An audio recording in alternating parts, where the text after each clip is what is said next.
Bon, on va attendre Pixo. J'attaque l'introduction. Il arrive tout de suite, hein, vous inquiétez pas. J'espère que tout le monde va bien. On est parti pour une nouvelle émission Masterclass, comme tous les dimanches. Vous pouvez nous suivre sur Twitch et en rediffusion sur YouTube le lundi. Gros programme, on va refaire le point sur ce qui s'est passé avec la nouvelle mise à jour d'Ethereum. On va faire le point aussi côté gaming, côté blockchain. J'ai noté vraiment beaucoup de choses. Ça a beaucoup bougé cette semaine. Et franchement, je suis très hype de vous partager tout ça. On a eu une petite perte de souffle peut-être sur certains jetons. Merci beaucoup aux nouveaux subs. D'ailleurs, n'hésitez pas à suivre sur Twitch si ce n'est pas encore fait. Bref, gros programme. Donc, je vais attendre que Picsou arrive. En attendant, je vais meubler un petit peu. Ça fait bizarre de parler vraiment tout seul, sans musique, sans rien. J'espère que vous allez bien, que vous avez fait des sous sur ce marché. C'est vrai qu'avec un Bitcoin avoisinant les 70 000 $, yo frérot. Yo, est-ce qu'on m'entend bien? On t'entend très bien. Nickel. Je disais Bitcoin qui avoisine les 70 000 $ encore. Ouais. C'est exceptionnel. Ouais, Solana a quasiment 200. Tu te souviens quand il était finito à 8 $? Aïe, c'est... Rien que de le voir dans la liste à quasiment 200 $, c'est absolument fou. Hein. Ouais, mais tu sais ce qu'il y a de rigolo, c'est ce jeu entre le BNB et Solana pour la 4e et la 5e place de CoinMarketCap. Parce que la 3e place, c'est qui? C'est pas... C'est Tether, c'est l'USDT. Ouais, mais ça compte pas. Ouais. Mais déjà, de se dire Solana est la 3e plus grosse crypto-monnaie, c'est fou, quoi. Ouais, c'est fou. 3e, 4e, n'en déplaise à beaucoup. Enfin, n'en déplaise à beaucoup, mais il y a eu du retournement de veste aussi quand même, hein, depuis quelques temps. Hein. Ouais. Bah, clairement, les choses sont en train de bouger et je suis content de voir que les choses évoluent dans le bon sens et tout pour Solana. Ouais. Franchement, je pense que c'est un... Tu vois, chaque écosystème mérite d'une certaine manière, mais je pense que Solana, ils ont vraiment jamais lâché. Ils ont une approche qui est vraiment différente des autres, etc. Donc, ça fait vraiment plaisir de voir des gens comme eux performer et surtout de voir que, genre, au bottom, la communauté, les développeurs, etc. n'ont pas lâché, quoi. Alors que eux basent leur vie et leur temps dessus, quoi. Tu vois, yes. Donc quand t'as autant de doutes, tu peux avoir envie de te dire, ok, bah peut-être qu'être all-in sur ça, c'est pas forcément la meilleure des décisions, quoi. Mais en fait, ce qu'il y a de rigolo, c'est qu'on nous dit d'ailleurs dans le chat, à toutes les émissions, ils nous parlent de Solana, évidemment, parce qu'on parle aussi d'investissement. Et on vous a dit dans plein d'émissions qu'il n'y a pas d'ego quand vous investissez. Et surtout, moi, je vous ai dit personnellement, c'est pas all-in thèse modulaire ou all-in monolithique. On se place sur tout. Et en ce moment, ce qu'on constate, c'est que la mise à jour d'Ether n'a pas spécialement fait pump les Layer 2. Par contre, dans le même temps, Solana, lui, il a continué de pousser, quoi. Et ça, c'est impressionnant. Ce que je trouve assez étonnant, honnêtement. Ouais, moi aussi. J'ai acheté un peu d'Arbitrum ouais. Tout à l'heure. Mais bon, je pense que Arbitrum va reprendre un peu des forces et tout, mais il y a eu un gros unlock aussi cette semaine. Je sais pas si t'as tout suivi. Si, j'ai suivi. T'as eu un gros unlock et puis ouais, globalement les Layer 2 ont pas eu le plus gros des momentum. Donc, je sais pas. Après, c'est des trucs qui sont déjà très bien capitalisés. Mais je me dis qu'ils peuvent capturer une partie assez importante quand même de la capitalisation d'Ether. En vrai, j'ai pas fait ce ratio encore, mais il faudrait additionner la capitalisation de tous les Layer 2 de tous les gros L2, et faire un pourcentage par rapport à la capitalisation de Ethereum. Je pense que ça pourrait être assez intéressant comme statistique pour voir à quel point je pense qu'on peut être facile sur du 15-20%. Hein. Oui. Facile, hein. Enfin, ça dépend si tu es sur le market cap ou la FDV déjà pour démarrer, parce que je pense qu'il y a un vrai décalage. Il y a un vrai décalage là-dessus. Je pense qu'on va avoir des niveaux FDV, mais parce qu'au final, tu vois qu'il y a des jetons qui sont libérés sur Arbitrum. Pour l'instant, Arbitrum ne prend pas si cher. Non. Donc ça veut dire que même si on est dans des conditions de marché qui sont plutôt favorables, mais ouais, je pense qu'il faudrait faire ce calcul-là. Je pense que ça peut être vraiment intéressant. Alors, c'est une vision long terme, bien entendu. Mais quand on parle d'investissement, surtout sur un marché comme le nôtre, le long terme, des fois... alors, est-ce que c'est pricé? Je sais pas. Tu vois, honnêtement, je sais pas trop comment traiter l'information. J'ai pas vu beaucoup de hype, alors qu'on a une chute des frais qui est vraiment drastique. Je vous montrerai ça tout à l'heure. On a divisé par 20, voire 50 des fois les frais sur certains layers. Moi, je vois pas à quel moment c'est pricé, alors qu'il y a beaucoup de gens qui sont surpris. Même Abdel est surpris. Ouais. Alors qu'il est concerné, quoi. Donc, non, je sais pas. En fait, moi, ce que je me suis fait comme réflexion, et j'en avais parlé, c'est est-ce que du fait que les coûts et les frais sont moins chers sur les Layer 2, est-ce que du coup ça veut dire moins de demandes sur Ethereum, Non. moins de demandes en Ether, etc. Parce que, enfin, t'as beau avoir des frais qui sont bien moins chers, c'est pas parce que t'as beaucoup moins de frais. Genre, disons, c'est pas parce que t'as 10 fois moins de frais que t'auras 10 fois plus d'utilisation du truc et donc 10 fois plus besoin d'Ethereum et d'Ether, tout simplement sur les Layer 2. Mais le calcul se fait pas comme ça. De toute façon, dans tous les cas, on les remplit à bloc, les blocs. Après, les frais sur le mainnet Ethereum ont baissé parce que le marché a un peu baissé. Et que les shitcoins, ils sont sur sol maintenant. Donc, c'est bien plus efficient, surtout pour les petits portefeuilles, ouais. Parce que les meme coins, ça intéresse beaucoup les petits portefeuilles. Et mec, si tu veux t'amuser sur Ethereum, bah ça coûte beaucoup trop cher, quoi. On est déjà 500, plus de 500 cumulés alors qu'on vient de lancer l'émission. Merci beaucoup à tous. On va retenter d'être 1000, donc n'hésitez pas à partager autour de vous l'émission. Je sais qu'il y a Asher qui va lancer tout à l'heure, donc on va se partager les parts de marché. On me posait d'ailleurs la question, ton avis sur Optimism, Capet. Bah écoute, moi ce que je constate, c'est que niveau frais, si on parle vraiment prix, ce qui intéresse beaucoup de gens d'ailleurs, ils cabossent tout le monde. Et d'ailleurs, tous ceux qui sont basés sur l'écosystème Optimism, donc Zora, Mode, etc. et Base, tout à fait. Mais il y en a plein d'autres qui arrivent.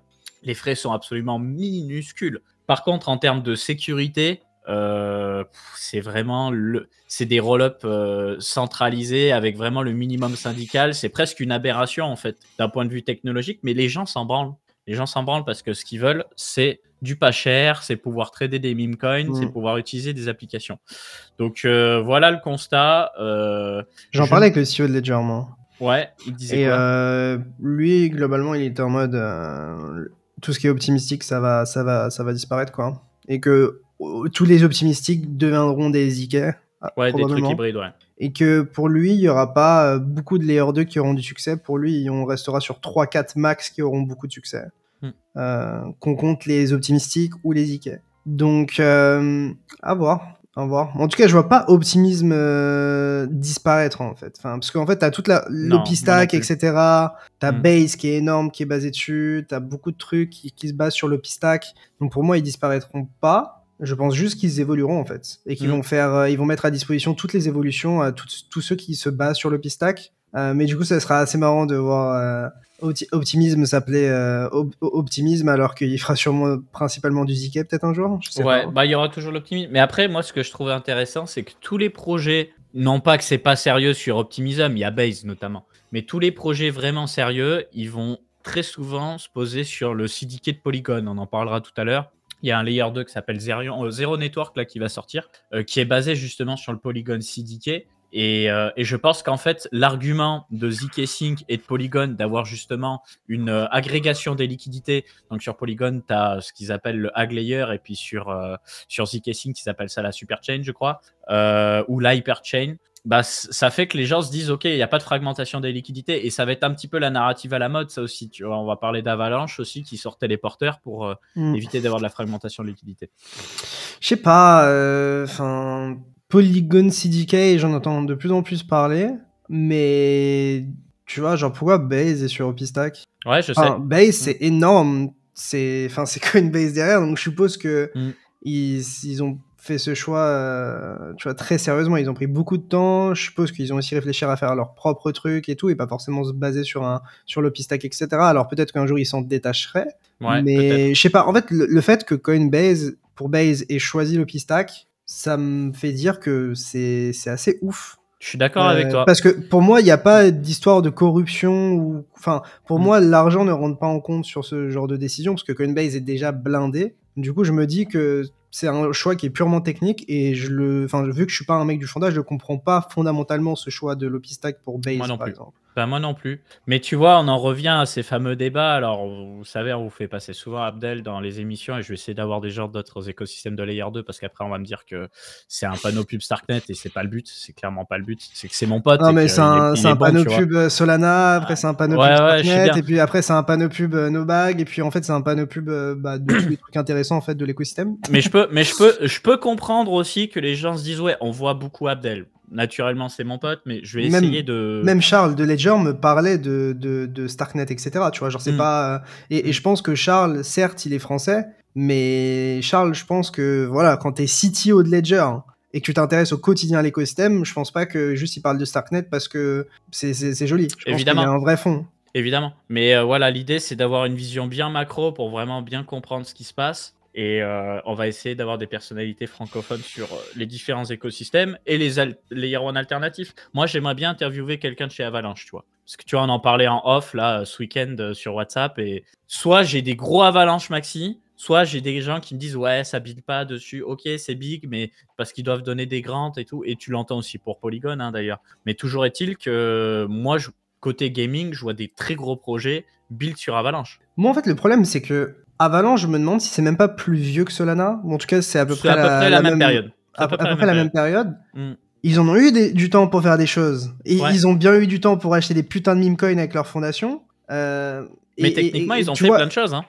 Bah, moi, j'entends personne me parler de Avalanche, quoi. Mais c'est ce que je te dis. Personne. Je Alors que Avalanche, pas. c'était un truc très promu, tu vois. Genre, il y Ouais. avait beaucoup de gens qui avaient du Avalanche, etc. Je sais pas si c'est le prix qui leur a fait extrêmement de mal, etc. Mais je pense que c'est ça. Mais je sais pas, je suis surpris. On spécule pas trop sur Avalanche, en fait. Tu vois, on n'a pas toute cette DeFi à outrance. Il y en a, hein, vous allez me dire, oui, il y a TraderJoe, absolument. D'ailleurs, ça pète sa mère, TraderJoe. Solana. Mais tu vois, t'as pas les NFT à outrance, t'as pas tous les meme coins. Enfin, le truc, c'est que Solana a toujours trouvé un moyen d'être placé sur des putains de narratives récentes et d'en jouer à mort. Tu remarqueras qu'à chaque fois, tu vois, t'as un meme coin et tu vas voir le fondateur, Anatoly, qui va rigoler avec la communauté, qui va changer sa PP, qui va relayer le truc à outrance. Et face à ça, et je pense que ça joue, on en parlait avec Adèle d'ailleurs, bah, le fondateur d'Avalanche, il est imbuvable, Emine. Mais c'est comme Phantom qui ont pris cher aussi avec Ronge, qui s'est retiré, Ouais. etc. Pour moi, je sais pas ce que t'en penses. Et honnêtement, je suis un peu fatigué là physiquement. Mais moi, actuellement, ce qui ressort de tout ça, c'est Bitcoin. Ensuite, Ethereum, l'approche modulaire, les layers 2, les layers 3, les layers 4, enfin peu importe. Et ensuite Solana. Et genre tout le reste n'existe pas. Genre. Enfin, d'un point de vue purement infra, layer, ce que les gens utilisent, pour moi, c'est l'écosystème Ethereum avec les layers 2 et Solana. Et après, Bitcoin, Store of Value, Settlement Layer, etc. aussi comme Ethereum, mais dans un autre registre. Donc, si on parle exclusivement prix, je suis d'accord avec toi. Si on parle plus fondamentaux, techniques, on peut pas oublier tous les travaux qui ont été faits en termes d'interopérabilité sur Cosmos, sur Polkadot et sur Avalanche. Mais pourquoi utiliser Polkadot? Pourquoi utiliser Avalanche? Pourquoi utiliser Phantom? Pourquoi utiliser tous ces trucs-là? Alors que en réalité, tu peux utiliser tu peux être un layer 2 d'Ethereum ou tu peux build directement sur Solana. Enfin, tu vois, après on a d'autres choses aussi, tu vois, on a Sei qui est une approche, mais pour moi Sei c'est concurrent direct de Solana, il y a rien qui se build dessus, Sei de ce que je vois. T'as des monades aussi qui arrivent dans ce délire là, mais pour moi c'est soit t'as réussi à faire des choix et être à contre-courant d'Ethereum et ça marche pour toi et t'existes, soit t'es dans la vibe et dans l'écosystème Ethereum et à ce moment-là t'es un layer 2 ou un layer 3. Ouais. Mais en fait, je crois que ce qui s'est passé, c'est que qu'est-ce qui fait qu'une crypto-monnaie elle cartonne? C'est sa communauté, tu vois. Donc Bitcoin, c'est une communauté pure. Ethereum, elle s'est construite par ce rapport de force de la plateforme de smart contract et Solana est arrivé et ils ont tout fait. Ils ont tout fait correctement au niveau marketing. Honnêtement, ils ont tout fait correctement. Et les gens disaient à l'époque, oui, mais c'est parce que c'est Sam, c'est Alameda, c'est l'argent de ça. Mais ils sont plus là. Ils sont plus là et ça tourne pareil, voire mieux, tu vois.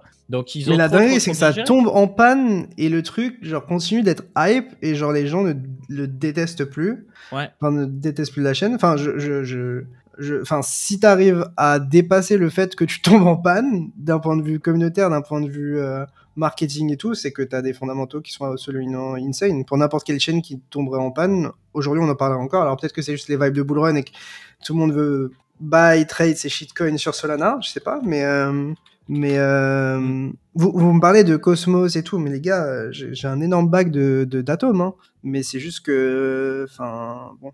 Le Cosmos SDK, je dis pas, parce que là, par exemple, j'ai acheté du DYDX, ils sont sur leur DYDX chain. Genre, si tu veux, genre, le liquid staking de DYDX, tu passes par Stride, qui est aussi une chaîne utilisant le Cosmos SDK. Et puis, si tu veux l'échanger, tu es obligé de passer par Osmosis, qui est aussi une chaîne du Cosmos SDK, etc., etc. Donc, je dis pas que c'est pas utile, mais c'est juste que dans les faits, le plus gros se passe pour moi sur Ethereum et Solana en ce moment, hein. Je suis d'accord, je suis d'accord. Et par contre, tu vois, je vais faire un exercice là dans les prochains jours, semaines, que ce soit en live, en vidéo et tout. Je vais me forcer à regarder d'autres narratifs parce qu'on vous parle toujours de Real World Asset, on vous parle d'IA de manière globale, on vous parle de Dépine. On va regarder les IA agents, qui seraient en fait la possibilité d'avoir de l'IA pour pouvoir intégrer en quelque sorte des personnalités, que ce soit dans les jeux vidéo et autres, pour effectuer des actions. Donc on va focus ça. Et j'ai envie d'aller plus loin justement sur ma compréhension d'Avalanche, peut-être de la chaîne de Telegram aussi, parce que mine de rien, Toncoin, c'est quand même dans le top 15. Hein, Tu sais, j'en parlais dans une vidéo que j'ai faite quand on était à 25 000 $, parce qu'un pote VC à moi m'avait parlé de Toncoin et me disait, mec, genre, regarde, c'est genre grave lourd, c'est genre énorme en termes d'adoption, Telegram.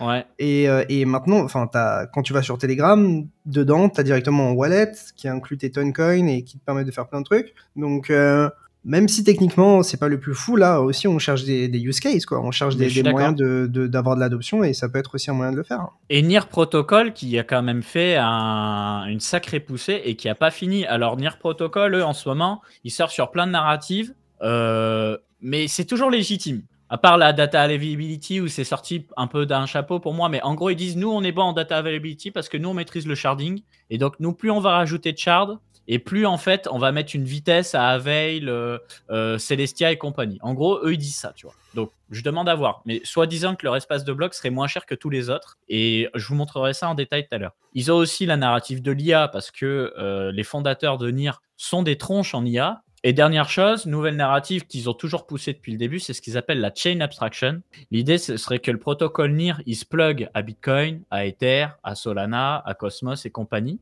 Et que toi, tu as un compte NIR et qu'avec ton compte NIR, tu puisses interagir avec tout le reste. Donc, au lieu d'avoir des wallets différents, des clés différentes, ce que tu veux, tu as un truc. Donc, c'est le layer 0 des layers 0, tu vois, dans l'idée. Ils appellent ça le chain abstraction. Ça, c'est la promesse. Après, dans les faits, tu crées un wallet.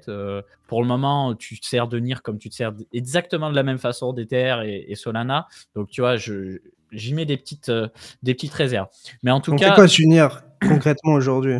Rien, grand-chose, hein. À ma connaissance, pas grand-chose, hein. Honnêtement, c'est assez léger. Ils ont juste leur solution de DA qui est assez intéressante. Moi, j'ai une question pour toi par rapport à toutes ces solutions de DA. Et je suppose que des gens dans le chat ont pas mal de réponses possiblement. Mais juste, je suis pas calé sur le sujet. Mais est-ce qu'avec la dernière mise à jour, ça ne montre pas que c'est possible d'avoir des frais de transaction et des swaps genre quasiment rien pour un layer 2 sans utiliser de solution de data availability layer? Ouais. Parce que si tu regardes Starknet, n'utilise pas les Celestia. Et c'est l'argument de Celestia, c'est quoi? C'est on baisse les frais, on baisse les coûts, donc on baisse les frais, les coûts de transaction pour les utilisateurs. Donc, quel est l'intérêt de faire ça? Et autre question, c'est d'où ces boîtes-là tirent leurs revenus? Alors, je sais que dans la crypto, on ne check pas trop les revenus, mais est-ce que plus les frais baissent, plus les frais baissent, est-ce que moins Celestia gagne d'argent? Enfin, en fait, j'ai du mal à me projeter sur la pérennité d'un Celestia, d'un Avail, etc. Après cette mise à jour, est-ce que ça n'a rien à voir ou pas? C'est une question de noob. Hein, ouais, non, mais je pense qu'elle est excellente cette question. Ce qu'il faut comprendre, c'est l'avant-après. Avant, tu avais un marché global, que ce soit pour les applications, les layers 2, etc. Aujourd'hui, tu as un marché qu'on appelle, on va dire, le marché Cold Data, c'est l'ancien marché, et tu as le nouveau marché des blobs qui est dédié au roll-up. Mais en fait, en réalité, ce que disait Abdel, tu pourrais très bien être un projet, par exemple, de NFT, et taper dans ce marché-là pour bypasser l'ancien marché et avoir un tout nouveau marché que tu peux spammer. Et donc, ce qui va se passer, c'est que ce marché de blob, là, il est tout frais. On a quelques roll-ups qui l'utilisent pour les citer. Hein. Optimism, Starknet, Arbitrum et des trucs basés sur Optimism, donc Mod, Zora et Base. Voilà. Sauf que quand on va voir des centaines de roll-ups, on va se retrouver avec le même problème qu'avant. C'est qu'ils vont se battre pour avoir cet espace de bloc. Donc là, on a des frais qui sont énormément bas, mais ils vont remonter ces frais. Est-ce que tu peux expliquer le mot blob? Ouais, bah, c'est un truc en informatique, je crois, mais comment l'expliquer, je ne saurais même pas te dire. C'est juste que, en gros, avant, c'était de la donnée qui était stockée à vie, tandis que là, c'est de la donnée éphémère que tu vas pouvoir stocker. Et donc, comme elle est éphémère, elle va coûter beaucoup moins cher. Mais du coup, ta réponse à ma question, c'est l'utilité de Celestia baisse drastiquement jusqu'au jour où il y aura un spam de ces blobs-là, c'est ça? Ouais. Bah, en fait, ce qui va se passer, c'est que quand on va commencer à avoir plein de roll-up, plein d'activités sur les roll-up, je crois il y a une histoire de 3 blobs par bloc, donc toutes les 12 secondes. Nous, ce qu'on veut dans les prochaines mises à jour d'Ethereum, parce qu'on me posait la question dans le chat, c'est quoi les prochaines étapes pour Ethereum? C'est qu'on passe de 3 blobs ou 6 blobs par bloc à 64 avec ce fameux dank sharding, parce que là, on a fait passer le proto dank sharding. La prochaine étape, c'est le dank sharding. Et donc, je pense que les frais, ils vont remonter. Et du coup, tu vois, il faut savoir aussi qu'aujourd'hui, on impose aux gens de payer du gaz. Mais la prochaine méta, elle est évidente, c'est qu'on va sponsoriser les transactions. C'est-à-dire que tu vas avoir des Layer 2 qui vont dire à leurs utilisateurs, tu payes pas de frais. En réalité, le Layer 2, il va payer des frais, mais il va remanier son business model pour dire à ses utilisateurs, toi, tu payes pas de frais, moi, je vais les payer pour toi et je vais manger autre part. Sur des swaps, sur des trucs comme ça. En fait, pourquoi les frais, ce serait pas juste les dApps qui les payeraient? C'est ça la réalité des choses. C'est parce que, en réalité, l'utilisateur final, tu vois, genre, il apporte grave de la valeur à la dApp, au protocole, peu importe. Et donc, est-ce qu'il pourrait pas prendre en charge ça? Je sais que Starknet veut sponsoriser ce genre d'initiative. Je sais qu'il y a aussi des Layer 2 et des chaînes qui sont en train de se lancer un peu dans ce délire-là. Mais du coup, moi, je sais pas ce que t'en penses, mais moi, ça me fait grave douter de Celestia et tout, quoi. Je me dis, est-ce que ce truc-là va réussir à exister dans la durée?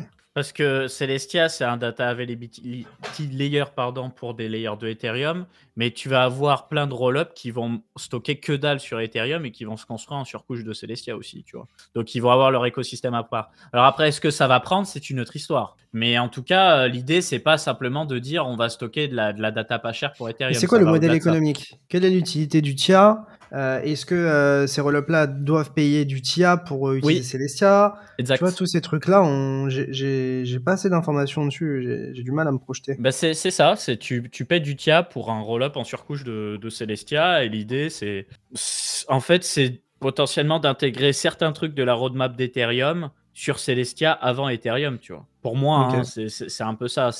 Mais après, est-ce que tu tiens un cycle, 2 cycles, 3 cycles comme ça?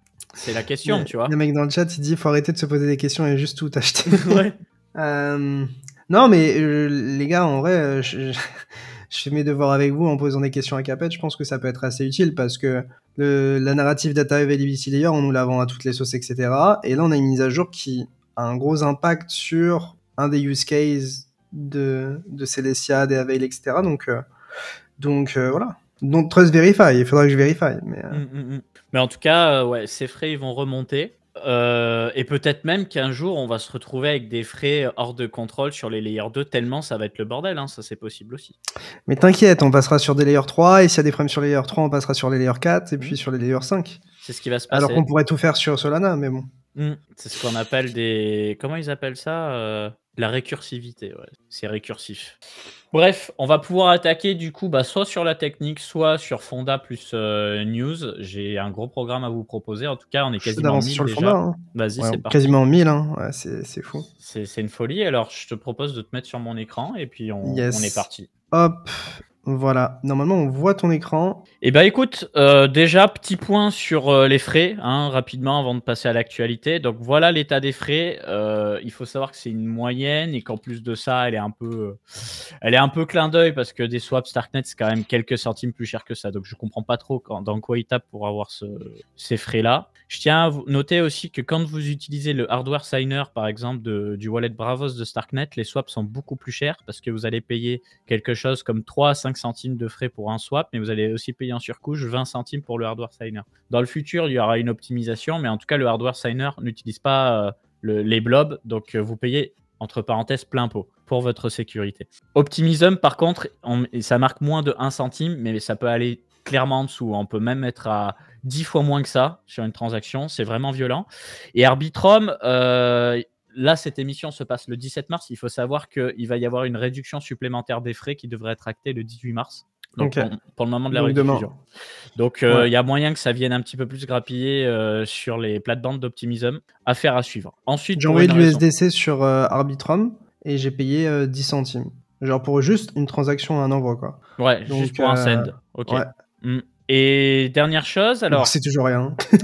ZK Sync ERA n'est plus affiché dans ce tableau. On ne sait pas pourquoi. On a ZK Sync-like, mais on n'a pas ERA. Et Polygon, ZK EVM, pourquoi c'est cher? Tout simplement parce qu'ils n'ont pas intégré la nouvelle mise à jour. Ça va être fait aux alentours du 1er mai. Donc, ils traînent un peu la patte de leur côté. C'est dans un bon moment, 1er mai. Hein. Ouais, je sais pas pourquoi. C'est 1 mois et demi. Hein. Donc là, tu vois, on a Blast qui n'intègre pas. On a Manta qui stocke de toute façon pas sur Ethereum. Je crois qu'ils font ça sur Celestia. On peut voir ça dans DA.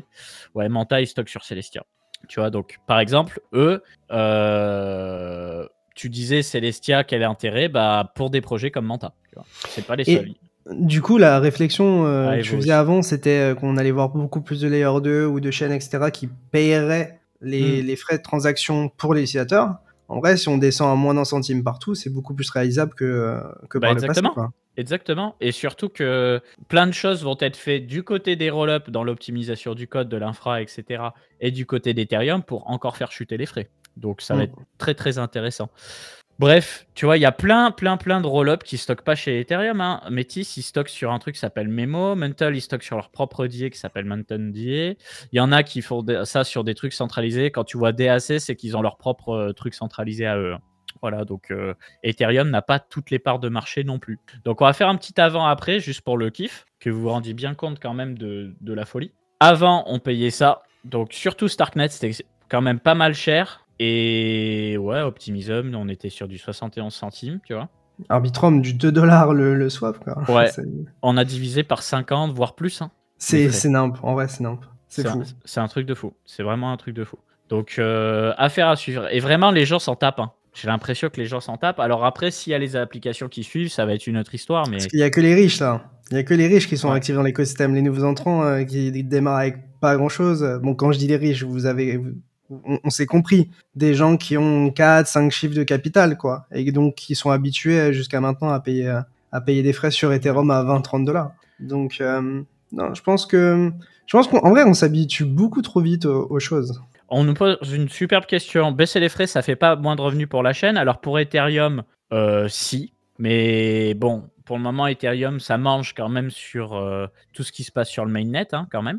Et pour ce qui est des roll-up, ben, en fait, les roll-up, leur marge, c'est quoi? C'est ce que le roll-up va payer à Ether en gaz. Enfin, je reprends. Quand une personne va payer en faisant un swap, etc., elle va payer le roll-up et Ethereum. Le roll-up, de son côté, va payer les gaz pour l'utilisateur et va prendre sa marge à côté. Et donc là, en fait, ça fait qu'ils peuvent revoir leur niveau de marge complètement et essayer de marger sur le volume. Voilà, donc écoutez... Un marché qui a bien évolué du côté d'Ethereum. J'espère que ça va bouger côté application parce qu'on en revient toujours au même sur ce marché. C'est que si on n'utilise pas les applications, ça peut coûter 0$.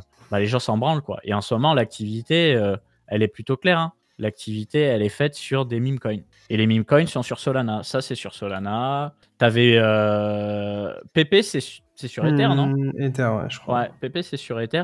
Il y a BOM aussi. Ouais. C'est Book of Meme, qui nous a fait. C'est quoi? C'est un truc qui est sorti nulle part et qui s'est fait lister Binance, c'est ça? Ouais, c'est ça. Enfin, pas Binance, mais ça s'est fait lister un peu à gauche, à droite. BOM, c'est en futur sur Binance, je crois. Non? Ok. Je crois. Hein. Je savais pas. Ok, on nous dit si Binance dans le chat. Donc oui, le truc est sorti de nulle part et il a complètement pété. Donc on vous parle de memecoin, peut-être que ça vous énerve certains d'entre vous, mais on ne peut pas parler du marché sans parler de memecoin, sans parler de NFT. Il faut parler de tout. C'est important d'avoir une vision globale de ce qui se passe. Je vous propose. Moi, je trouve qu'on a pété sur les memecoins assez tôt dans le cycle. Je trouve ça assez surprenant. Je saurais pas forcément comment l'expliquer et je sais pas quelles implications ça peut avoir pour le marché. Mais je trouve que c'est quand même assez surprenant, quoi. Donc je sais pas quoi faire de cette information, je sais pas ce que vous en pensez. Je pense qu'on est très loin d'un top de marché par rapport au cycle entier sur le marché crypto. Enfin, je vois pas la tendance haussière être remise en question pour l'instant. Bon, évidemment, peut-être qu'on peut avoir des retracements plus profonds et plus violents et tout, mais en fait, pour moi, on est tellement loin d'un top, par exemple, sur BTC, que c'est assez surprenant de voir les meme coins péter maintenant. Peut-être que c'est juste s'ils pètent maintenant, ils pèteront pas par la suite, ou juste ils vont péter tout de suite, je sais pas. Moi, je pense que ce qu'il faut comprendre, c'est qu'on accepte enfin, sans hypocrisie, que ce marché, c'est quand même, pour beaucoup, un grand casino. Et que quitte à jouer au casino, bah, au lieu de chercher à te parler de narrative, de je sais pas quoi, on va aller directement sur des NFT de merde Du et PVP de des con, meme coins. sans VC. Exactement. Non, mais je pense que c'est ça, en fait. C'est-à-dire que dès que tu sors de là, que tu commences à aller un petit peu plus au fond, on est vraiment dans des trucs de Mongol. C'est le marché de Golemont au possible. Et c'est assumé, donc c'est très bien. Et d'ailleurs, tout à l'heure, on parlera aussi de Rune et de Runestone qui sont sortis sur Bitcoin. Enfin, Rune qui va sortir sur Bitcoin et Runestone qui est un des plus gros airdrops pour les ordinals de l'histoire de Bitcoin. C'est un truc de malade. Là, pareil, on est dans le degen à l'extrême, sauf que c'est du degen sur Bitcoin. Donc, c'est très intéressant. Vous allez voir, l'émission va être vraiment sympa.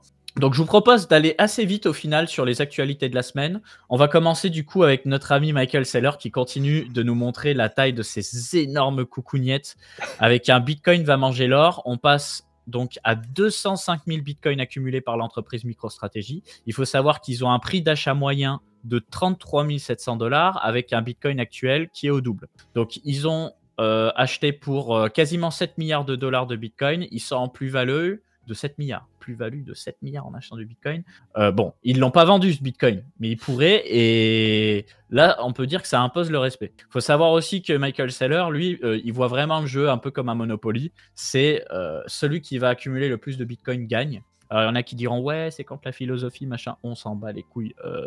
Je veux dire, Satoshi Nakamoto n'a pas fait de propagande de philosophie. Et d'ailleurs, il faut savoir que Alphine, qui était peut-être Satoshi Nakamoto, mais qui est en tout cas la première personne à avoir reçu des bitcoins et quelqu'un de très impliqué dans l'écosystème bitcoin, parlait déjà d'accumulation de bitcoin pour les banques, des talons bitcoin et ce genre de choses. Donc en fait, si vous voulez, tout ce qu'on peut dire, c'est si ça vous va pas, eh ben vendez pas vos bitcoins. Ne leur vendez pas vos bitcoins. Et puis, comme l'or, eh bien. À noter qu'il se dilue aussi pas mal, hein, parce qu'il vend des actions pour acquérir du bitcoin. Donc, il vend des actions pour faire entrer du cash et derrière acheter du bitcoin. Alors, il se dilue sur sa boîte, mais je suppose que c'est pour avoir une sorte d'effet de levier et de gagner bien plus sur BTC. Mais c'est vraiment c'est vraiment un play, un bet de fou furieux, quoi. Mais surtout que c'est le roi de la bulle, parce que, tu vois, il y a eu la bulle Internet, on était monté à 3100. 3330, ouais. Ça a fondu sur les 4,5 $ en 2002. Mais là, c'est reparti. On avait eu un top de marché en 2021, autour des 1000 $. Et là, nouvelle ATH pour son action. C'est une folie. On est sur un grand casino des fois, je me demande. En tout cas, on est quasiment 1000. Merci beaucoup à tous. N'hésitez pas à nous suivre sur Twitch. Vous êtes tous les bienvenus. Et j'en profite d'ailleurs, petite parenthèse, vous pouvez aussi nous suivre sur la chaîne YouTube de Coin Academy, où on vous poste du contenu régulièrement pour parler de tout ça. Moi, ce que j'ai compris, c'est qu'ils vendaient des actions, et peut-être qu'il y a quelqu'un dans le chat qui dit lève des obligations, pas des actions, non? Alors, ça, je maîtrise pas. Peut-être que quelqu'un est mieux renseigné. J'avoue que j'ai pas tout suivi, mais à chaque fois, il fait des offerings de parts. Donc, c'est genre des emprunts qui sont genre avec un sous-jacent lié à la boîte. Je sais pas du tout. Franchement, j'ai pas la maîtrise. Apparemment, il fait les deux, de ce que les gens disent dans le chat. Ouais, j'ai pas la maîtrise de comment il se débrouille pour trouver de l'argent pour ensuite le reposer dans Bitcoin. C'est vrai que c'est un sujet que je pourrais creuser. Ces produits financiers-là, j'avoue que je maîtrise pas trop. Je vais rester sur ce que je maîtrise du coup. On va parler cette fois de Roman Sterlingoff, qui est le fondateur d'un mixeur crypto qui a été reconnu coupable de blanchiment d'argent. Ça me fait beaucoup penser à l'histoire de Tornado Cash, où en fait on se retrouve dans une situation, alors j'ai pas pensé le sujet de A à Z, mais bon là il est question du fondateur d'un mixeur crypto encore une fois. On lui dit ton service il a fonctionné pendant 10 ans, il a lavé plus de 400 millions de dollars, nous on considère que tu es complice. Et se pose donc une question, est-ce qu'il y a des preuves où on voit que clairement il participe à ce blanchiment, où il ferme les yeux dessus, ou alors est-ce qu'on est juste sur j'ai mis à disposition un protocole et les gens l'utilisent? Tu vois, c'est comme à l'époque, comment ça s'appelait déjà sur le Darknet, Silk Road, voilà, Silk Road. Donc Silk Road, si vous voulez, c'était une marketplace, c'était une place de marché où tu pouvais tout acheter. Tu pouvais acheter du cannabis, des armes, ce que tu veux. Et donc le fondateur de cette place de marché, qui est pour le coup très très libéral, est en prison à perpétuité. Bon, je vais pas donner mon avis là-dessus. Là, en l'occurrence, on est sur quelque chose d'autre, c'est Bitcoin ne propose pas par défaut la vie privée puisque tout est traçable. Donc, il y a des protocoles, ce qui s'appelle des mixeurs, où en fait, vous envoyez par exemple un Bitcoin. le protocole prend une petite commission et ensuite va réenvoyer ce Bitcoin à plein d'adresses différentes. Tu vois, il va envoyer des 0,25 par-ci, des 0,40 par-là et ça va repartir sur une adresse ou plusieurs adresses de réception à vous. Le but étant de brouiller les pistes pour qu'on ne soit pas capable de comprendre entre l'entrée et la sortie. C'est ça un mixeur. Ensuite, on a eu des mixeurs qui ont été intégrés directement dans les crypto-monnaies avec Dash et Monero, notamment. Mais voilà, Bitcoin n'intègre pas ça. S'il n'y avait pas de KYC sur les exchanges centralisés, ce serait des gros mixeurs en réalité. S'il n'y avait pas de KYC sur les gros exchanges comme Binance, etc., ce serait des gros mixeurs en réalité. Entre autres, et c'est ce à quoi ils servaient à une certaine période de temps où Binance mettait pas de KYC, qu'on pouvait retirer jusqu'à 10 BTC par jour, etc. Hein. Oui, bon. Et du coup, bah, ça veut dire que, tu vois, aujourd'hui, on attaque des gens qui font des mixeurs. Et c'est vrai qu'on va pas se mentir. Le mixeur, il est là pour empêcher le retraçage. Il est bien pour votre vie privée. Mais on sait très bien que ces trucs-là, ils sont utilisés pour faire des cochonneries. C'est sûr. Donc, il y a toujours un vrai débat là-dessus. Le problème, c'est pour ça que je voulais prendre le temps de vous en parler. Qu'est-ce qui va devenir de tous les protocoles qui font du ZK? Parce que là, on nous parle de Zero Knowledge Proof pour plein de trucs, mais les protocoles comme Aztec ou Starknet ou plein d'autres, s'ils commencent à proposer de la privacy via du ZK, on va se retrouver avec le même problème. On va se retrouver avec des transactions intraçables. Et qui dit transactions intraçables dit une partie des gens qui vont juste protéger leurs droits fondamentaux de vie privée, mais une autre partie aussi des gens qui vont vouloir blanchir de l'argent ou financer des trucs dégueulasses, tu vois. Et donc, est-ce que les régulateurs, est-ce que les juges vont attaquer les créateurs de ces protocoles? Peut-être. Peut-être. Donc, ça risque d'être chaud à l'avenir. Ça risque d'être très, très chaud. Ensuite, on va parler d'Avalanche qui dévoile du coup Teleporter. Donc, Teleporter, c'est un protocole en surcouche de leur Avalanche Warp Messaging. Alors, si vous voulez, on parle souvent d'IBC sur Cosmos, qui est le protocole qui vous permet de faire transiter les fonds d'une chaîne à une autre. C'est la même chose sur Avalanche. Et donc, en fait, ils ont mis en place Teleporter. Alors, Teleporter, c'est uniquement pour les chaînes EVM compatible sur Avalanche, comme la C-Chain, mais vous pouvez très bien créer votre propre subnet EVM compatible. Et donc, eux, ce qu'ils résout, eh bien, c'est la fragmentation des liquidités, c'est-à-dire qu'une application va pouvoir aller taper dans les liquidités de différents subnets. Donc, en final, à ce jeu-là, ils sont avant-gardistes sur Polkadot, sur Cosmos, mais aussi sur Ethereum et ses rollups, parce qu'aujourd'hui, tu as toujours une fragmentation des liquidités. Tu n'as pas un standard cross-rollup sur Ethereum qui permet justement d'aller taper dans toutes les liquidités. On va voir avec Avail et d'autres projets, et grâce aux ZK, la possibilité d'avoir des agrégations de preuves de liquidité. Donc, on va se servir des preuves de liquidité, mais on n'a pas ça. Alors, c'est quoi un subnet? On me dit dans le chat, excellente question. J'espère que le site Coin Academy ne va pas trop laguer. Subnet Coin Academy. On a un article dédié sur le sujet. Un subnet, c'est un sous-réseau. Alors, je vais t'expliquer la légère différence avec ce qu'on connaît déjà. Mais déconnecte-toi du site si jamais tu vas aller plus vite. Bah là, tu vois, c'est bon, j'ai eu accès. Okay.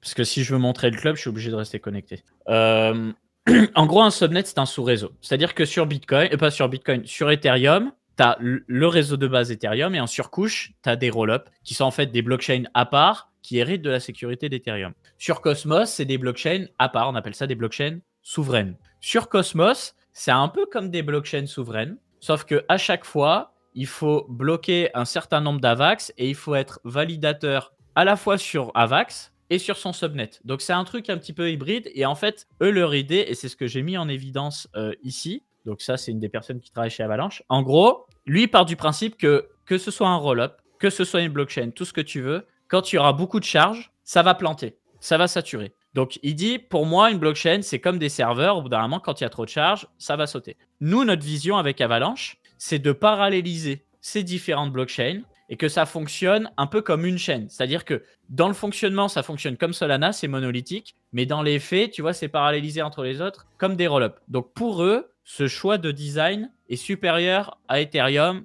et à Solana. Et ça, c'est moi, je les attends au tournant sur ça, tu vois, parce que le truc, c'est que pour le moment, bon, bah, c'est du blabla, peut-être que c'est vrai, peut-être que c'est faux. On a vu sur Ethereum, dès qu'il y a beaucoup d'activités à l'époque avec les CryptoKitties et plus récemment sur ce qui est NFT, DeFi, etc., Ethereum, ça sature à mort, mais ça ne plante pas parce que justement, l'idée, c'est que quand ça commence à saturer, ça coûte hyper cher, donc les gens se calment. Sur Solana, c'est différent, parce que comme ça coûte pas cher du tout, tu spams, et rappelez-vous, sur le cycle précédent, 2021, quand il y avait des collections NFT qui sortaient toutes les heures, tu avais des robots qui s'amusaient à minter toutes les collections parce qu'ils savaient qu'ils allaient être rentables sur les niveaux de rareté, donc ils spammaient la chaîne pour minter ces putains de collections. On montait à 400 000 transactions par seconde, la chaîne, elle sautait. Donc du coup, eux, ils sont en mode, vas-y, t'as besoin de charge, crée des subnets, crée plein de subnets. C'est un peu comme le Cosmos SDK d'une certaine manière, non? Ouais, tout à fait. Sauf que ça propose beaucoup plus de modularité, visiblement, que ce que propose Cosmos. HyperSDK, en gros, ils ont une boîte à outils qui s'appelle HyperSDK, où tu peux choisir soit de te servir ce qu'ils ont déjà mis à disposition, donc par exemple faire une chaîne, un subnet EVM, soit tu peux créer ta propre machine virtuelle avec tes propres réglages, si tu veux que ce soit une blockchain privée, une blockchain publique, etc. Tu peux tout tweaker et le lancer sur Avalanche. Et ça va fonctionner avec le reste de l'écosystème parce que justement, tu as l'espèce d'IBC, etc.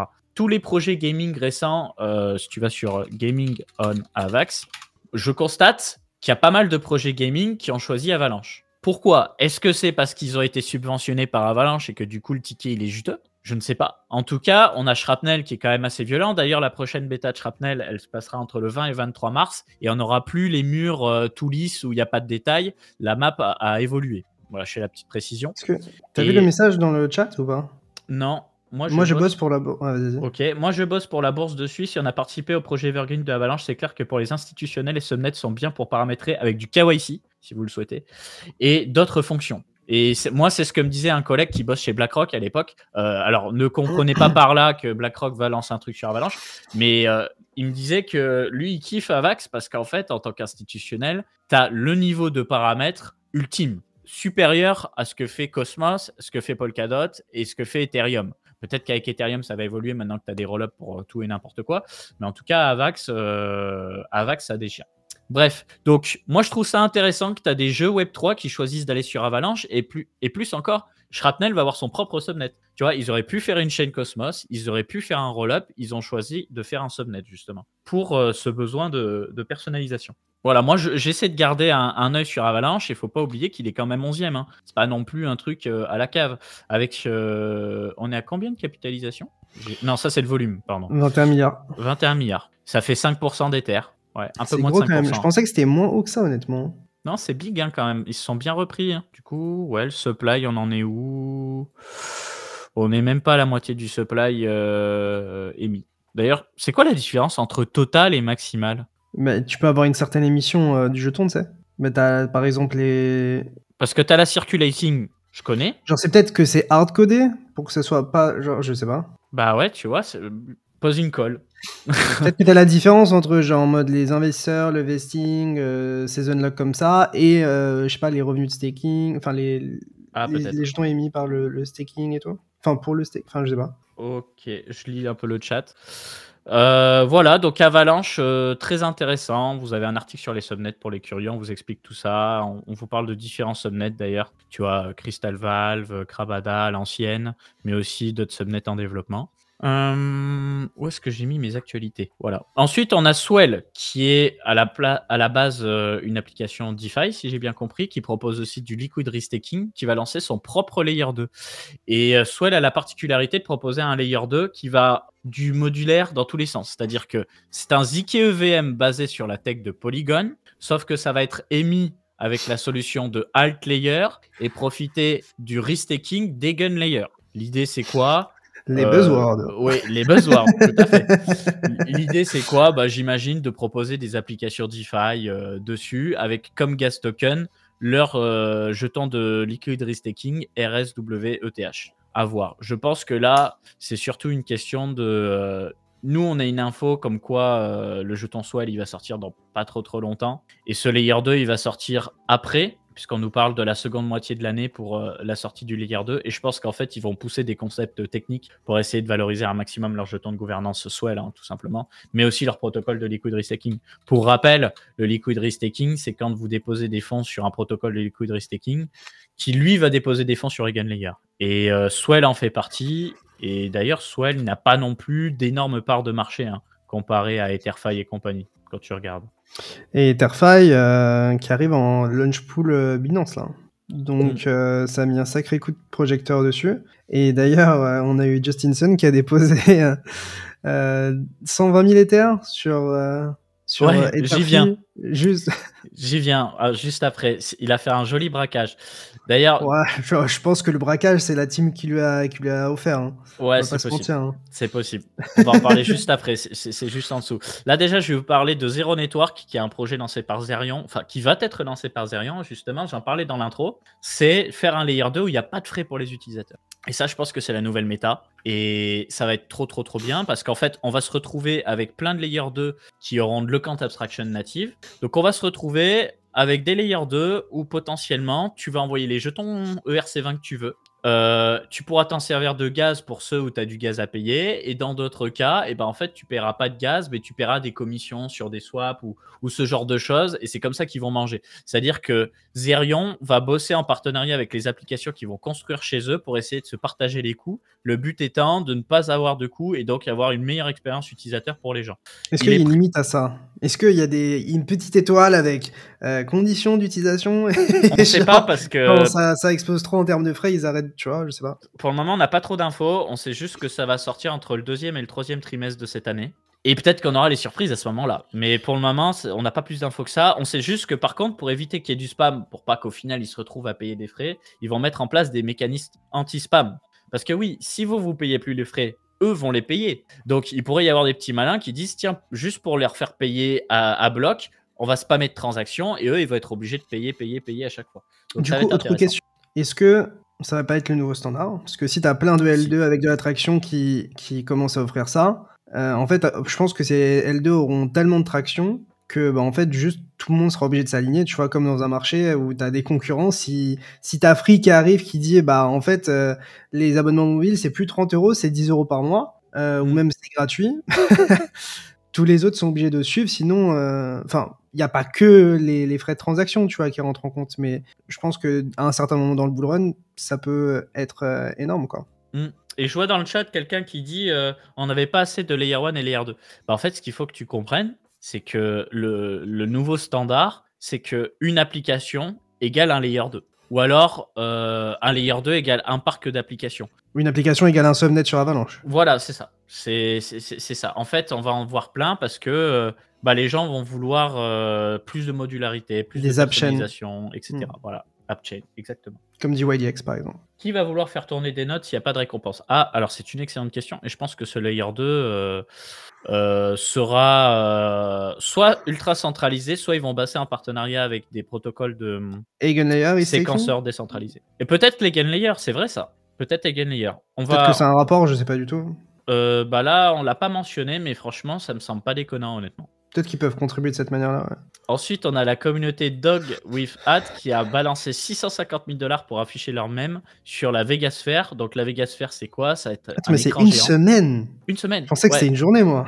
Non, j'ai vu l'info sur Twitter. En fait, 450 000 $ c'est la journée, 650 000 $ c'est la semaine, de ce que je comprends. Donc, faut que vous compreniez que les gars, en gros, ils ont fait une cagnotte. Déjà, ils ont envoyé des sous. En quelques heures, c'était plié et ils vont pouvoir afficher leur putain de meme coin sur l'écran géant. C'est comme si tu avais une affiche sur la Tour Eiffel, quoi. C'est un niveau, ça me termine. Non, mais on est vraiment sur un marché de Goldman, je l'aime trop, gros. Il est trop. Mais en fait, ce qui est surprenant, c'est que ça coûte pas si cher à faire que ça, quoi. Bah ouais. Je m'attendais à beaucoup plus. Moins de 24 heures, tu vois. Avec des donations de 10 000 $ ou moins. Donc tout le monde a participé.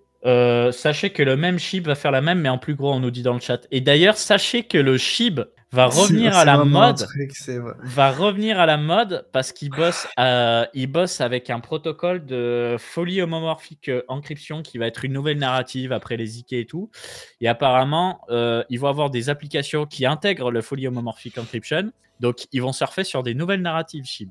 Déjà qu'on avait SHIB swap, mais là, ça va être trop. Là, on va avoir SHIB-DA, SHIB-Layer, SHIB-Swap. Mais t'imagines, gros, on va se retrouver à faire des analyses fondamentales sur le SHIB, gros. C'est ça qui nous attend. Et c'est ça que je trouve absolument extraordinaire. Ils sont en train de corrompre le retail, c'est une folie. J'aime trop. Ensuite, on a Tensor qui est... c'est un équivalent de Blur, c'est ça? C'est un agrégateur de marketplace ou c'est une marketplace? Non, c'est la plus grosse marketplace NFT sur Solana. Donc, Tensor, plus grosse marketplace NFT sur Solana qui n'avait pas de jetons, prépare un jeton et prépare très probablement un airdrop parce qu'il y avait un système de points avec des saisons. Voilà, donc on n'a pas de détails encore sur l'airdrop, mais on va en avoir tôt ou tard. Ensuite, on y vient, tu vois, Justinson qui a investi 480 millions de dollars d'Ether en restaking sur Etherfi 3 jours avant le snapshot pour l'airdrop et qui se retrouve du coup à récupérer 6% des jetons, soit 20 millions de dollars de jetons. Donc, qui sera le jeton de gouvernance de Etherfi.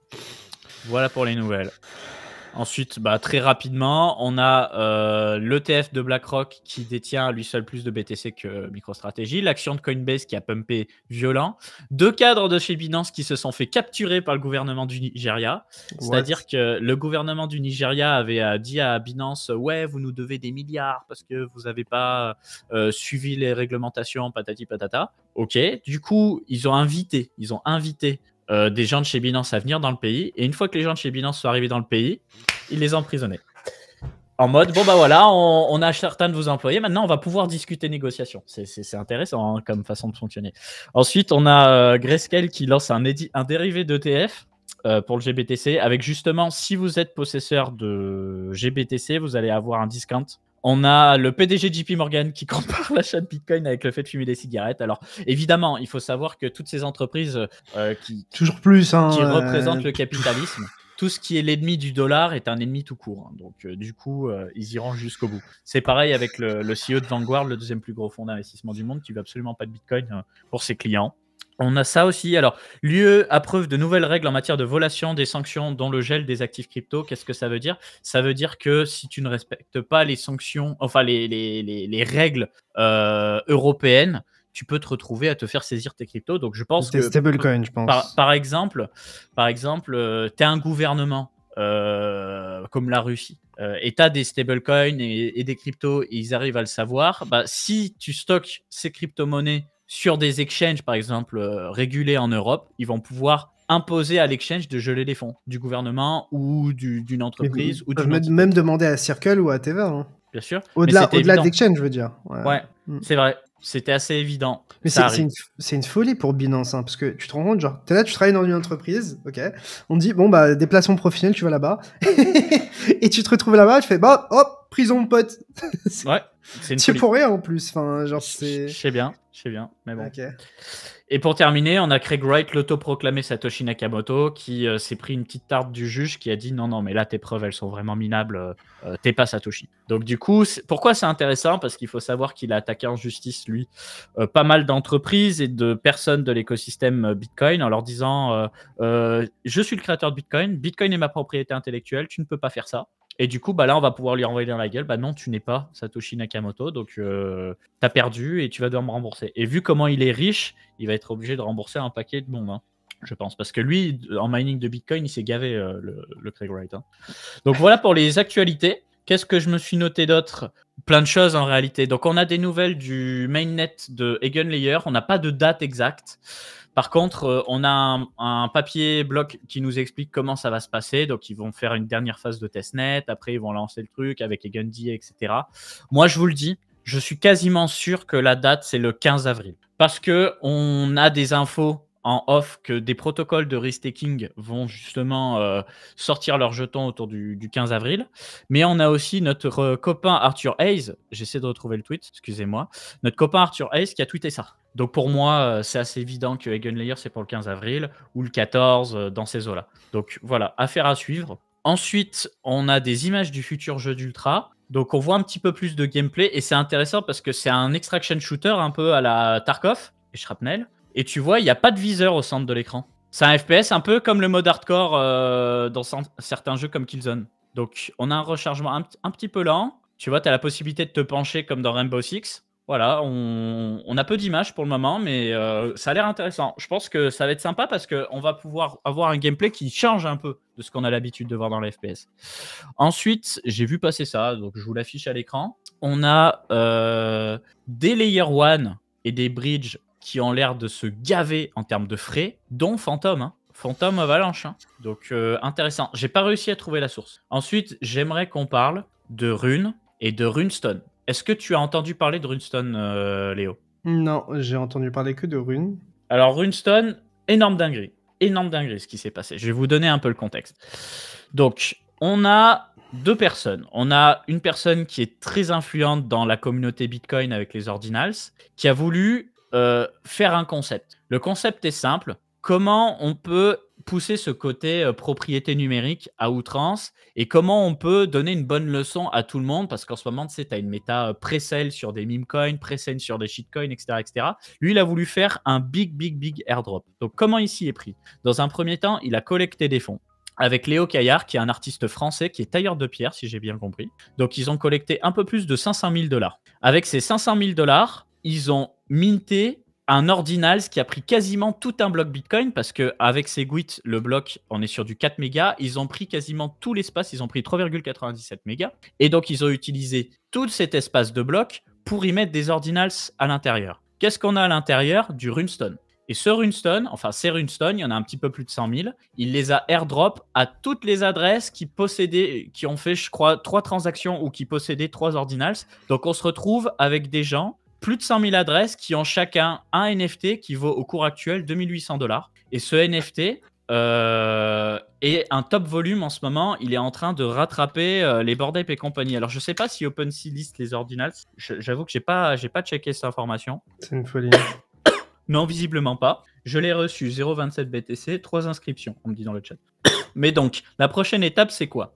Il faut savoir que le créateur du protocole Ordinals va lancer un nouveau protocole qui s'appelle les runes, qui est une version améliorée de Ordinals, qui est basée sur le modèle UTXO. À quoi va servir ce protocole? Le créateur l'a dit lui-même, à lancer des shitcoins. Et là où c'est hyper intéressant, c'est que ce qu'il veut, c'est qu'on ait un protocole qui soit assez en place pour trouver de la shitcoinerie et de la DeFi sur Bitcoin pour que les gens se cassent des Layer 2, des Layer 1 alternatifs pour revenir sur Bitcoin.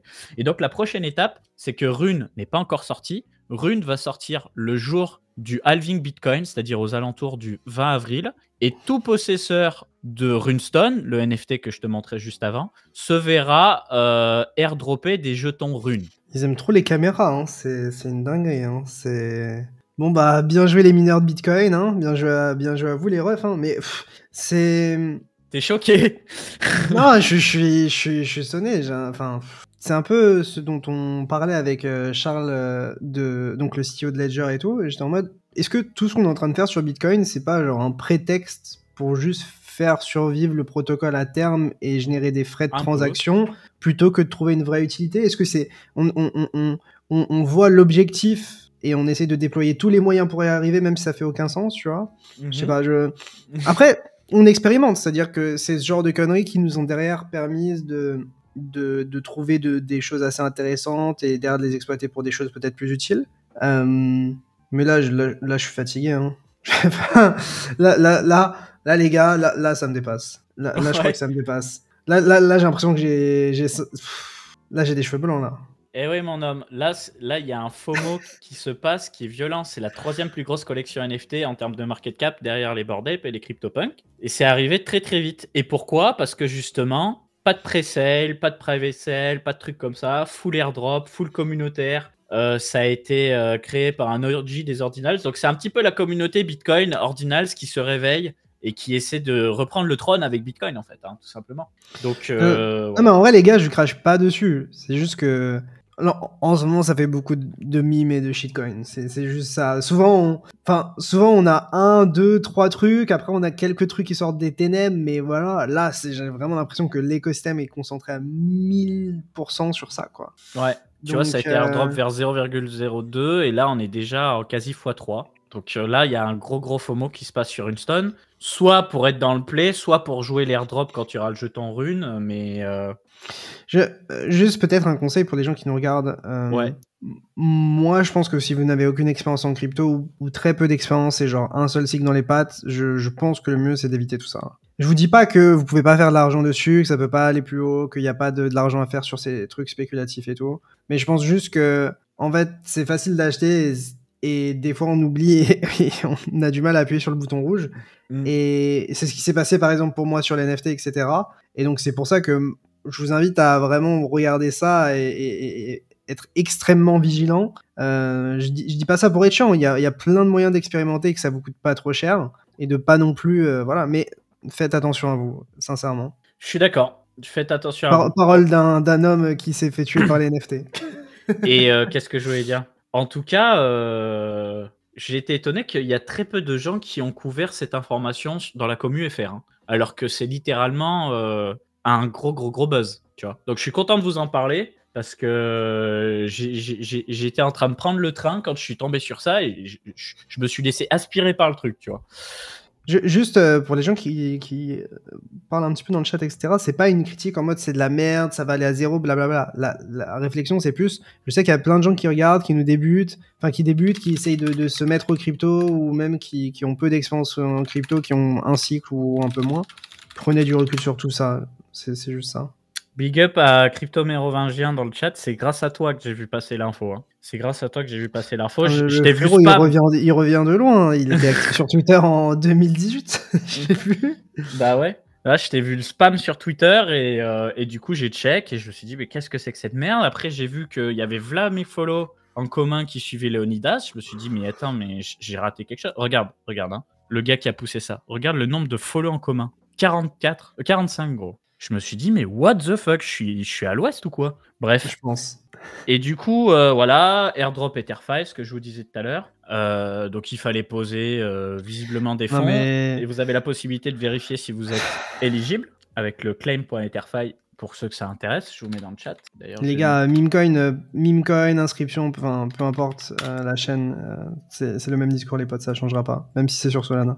Je tiens à être clair. Yes. Donc, comme je vous disais, prochaine mise à jour de Shrapnel qu'on va pouvoir constater. Tu vois, on n'a plus les maps où tu n'as pas de texture, etc. Ils ont enfin texturé correctement la map. Donc, ça va être beaucoup plus visuel. Et je vais donc pouvoir commencer à me plancher sur une vidéo dédiée sur le sujet. Nous sommes en partenariat avec Shrapnel pour vous couvrir l'information. Pas dans le cadre de cette émission, mais je vous en parle quand même parce que je sais qu'il y avait eu de la déception par rapport aux textures. Bah voilà, tu vois, il y a quand même de l'évolution. Ensuite, je vais vous parler de Parallèle, et je tiens à faire un petit mea culpa. Je vous ai couvert du Gaming Web 3 à plus savoir quoi en faire. Je vous parle jamais de Parallèle alors que c'est le jeu peut-être le plus hype de l'écosystème. À la base, ils ont sorti un jeu de cartes, ça n'avait pas trop marché. C'est lié à Prime et tout, non?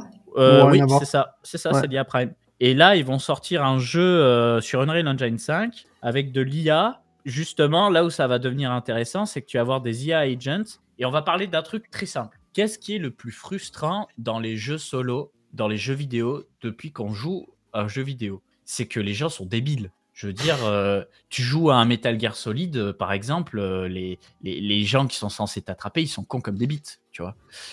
Tu discutes avec les gens, bon, t'as des dialogues, mais ça casse pas trois pattes à un canard.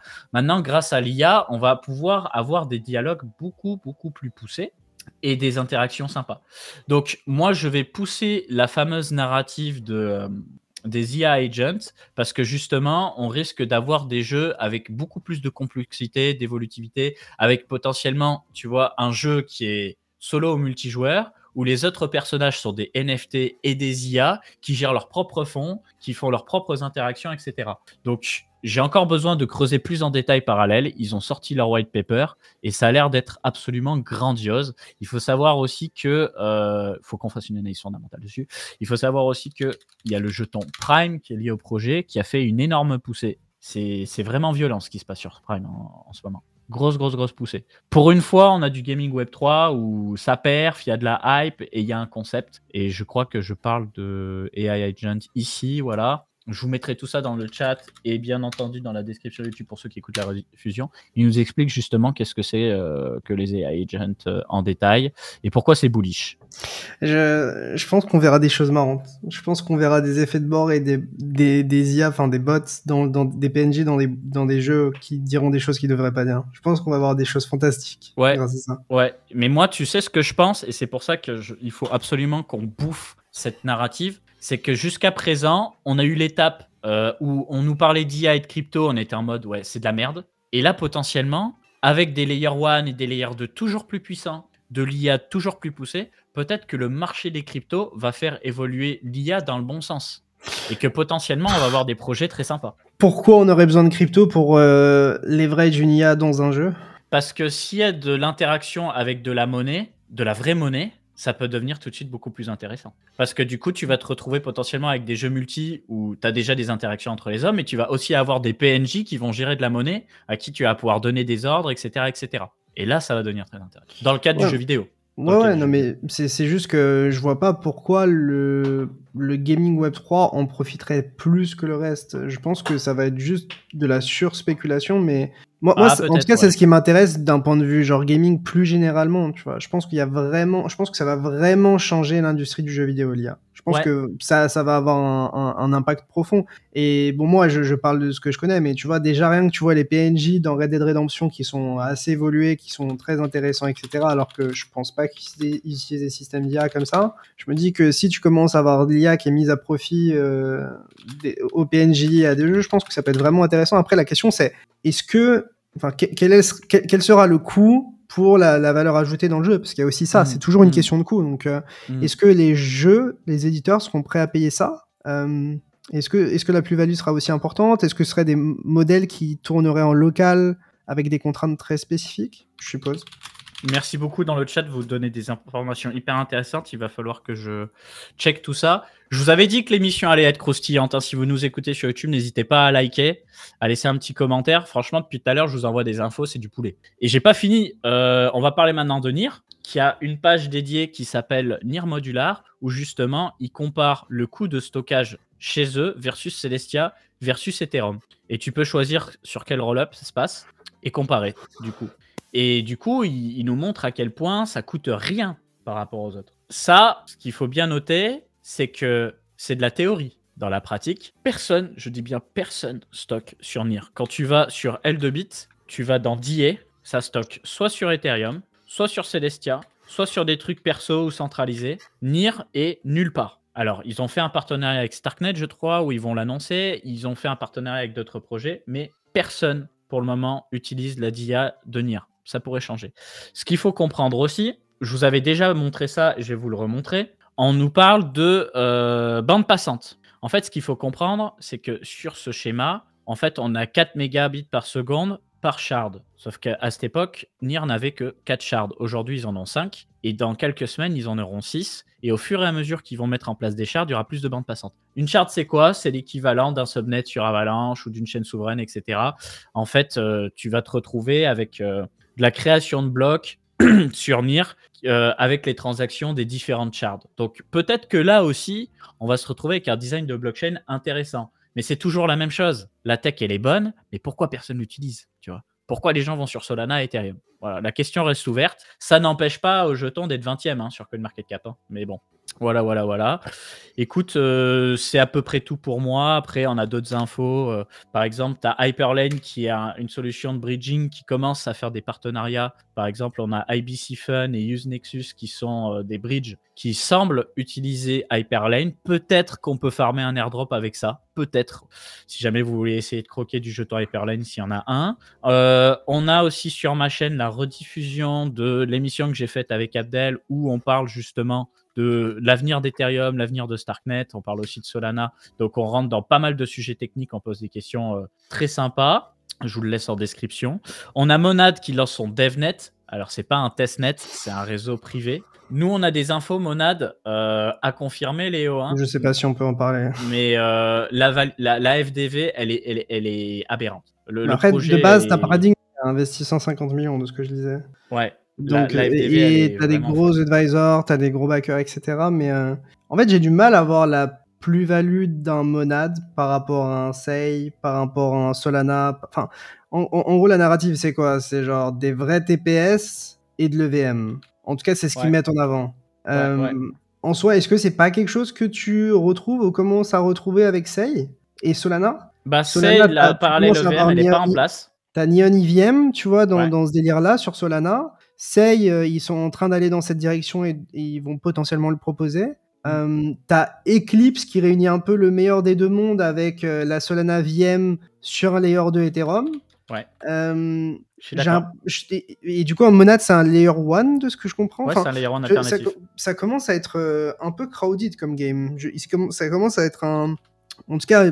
Je sais pas, peut-être que je me suis mal renseigné, etc. et que je suis un peu trop dubitatif par rapport à ce qui sort, mais En ce moment, j'ai vraiment la sensation qu'on a 10 000 trucs qui sortent à Ah, mais des là, valos c'est dur, hein. abusés et que on voit les mêmes projets en boucle. Donc, je sais pas si Monad a vraiment des éléments différenciants ou si dans la réalité ça marchera juste mieux que le reste. Mais je suis assez dubitatif en fait, en tant qu'investisseur du moins.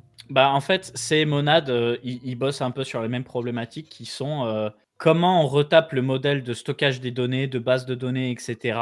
pour débloquer des bottlenecks, tu vois, pour essayer de pousser les performances à outrance. Ils sont tous sur ça. Et dans la même veine, tu as Mega ETH qui va être aussi de la parallèle EVM, mais sous forme de layer 2. Et je crois que ça va être backé par du Eigenlayer, mais je suis moins sûr de ça. Alors, je ne sais pas du tout où on en est pour Mega ETH, mais n'hésitez pas à suivre ce projet de très près parce que il risque de faire beaucoup parler de lui, je pense. Et surtout que si on arrive à avoir des parallèles EVM sous forme de layer 2, tu peux très bien émettre plusieurs layer 2 pour continuer à augmenter la charge tout en profitant de la sécurité d'Ethereum, tu vois.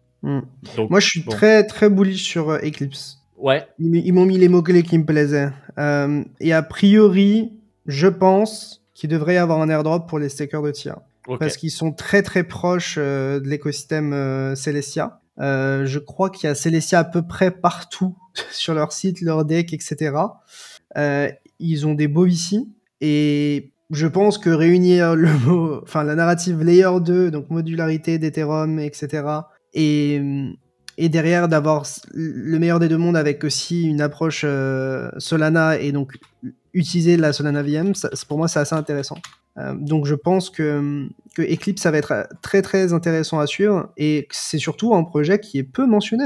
Si tu regardes sur les réseaux Eclipse, on en parle quand même un peu à l'international, mais en France il n'y a personne qui parle d'Eclipse. Ouais, je sais, je suis d'accord. Mais je sais pas quand est-ce que ça sortira. On me demande dans le chat aussi, est-ce qu'on a dit Guillonnette? On a été les premiers à vous parler d'Guillonnette en octobre 2023. Vous avez une vidéo sur la chaîne de Coin Academy. Et on vous explique tout ça. Et c'est vrai que c'est très bullish, hein, Guillonnette. Hein. Très, très, très, très bullish. Moi, je vois le Twitter d'un des fondateurs. Ils ont des dizaines de milliers de cartes graphiques. Ça risque d'être vraiment sympa. Donc, à suivre honnêtement.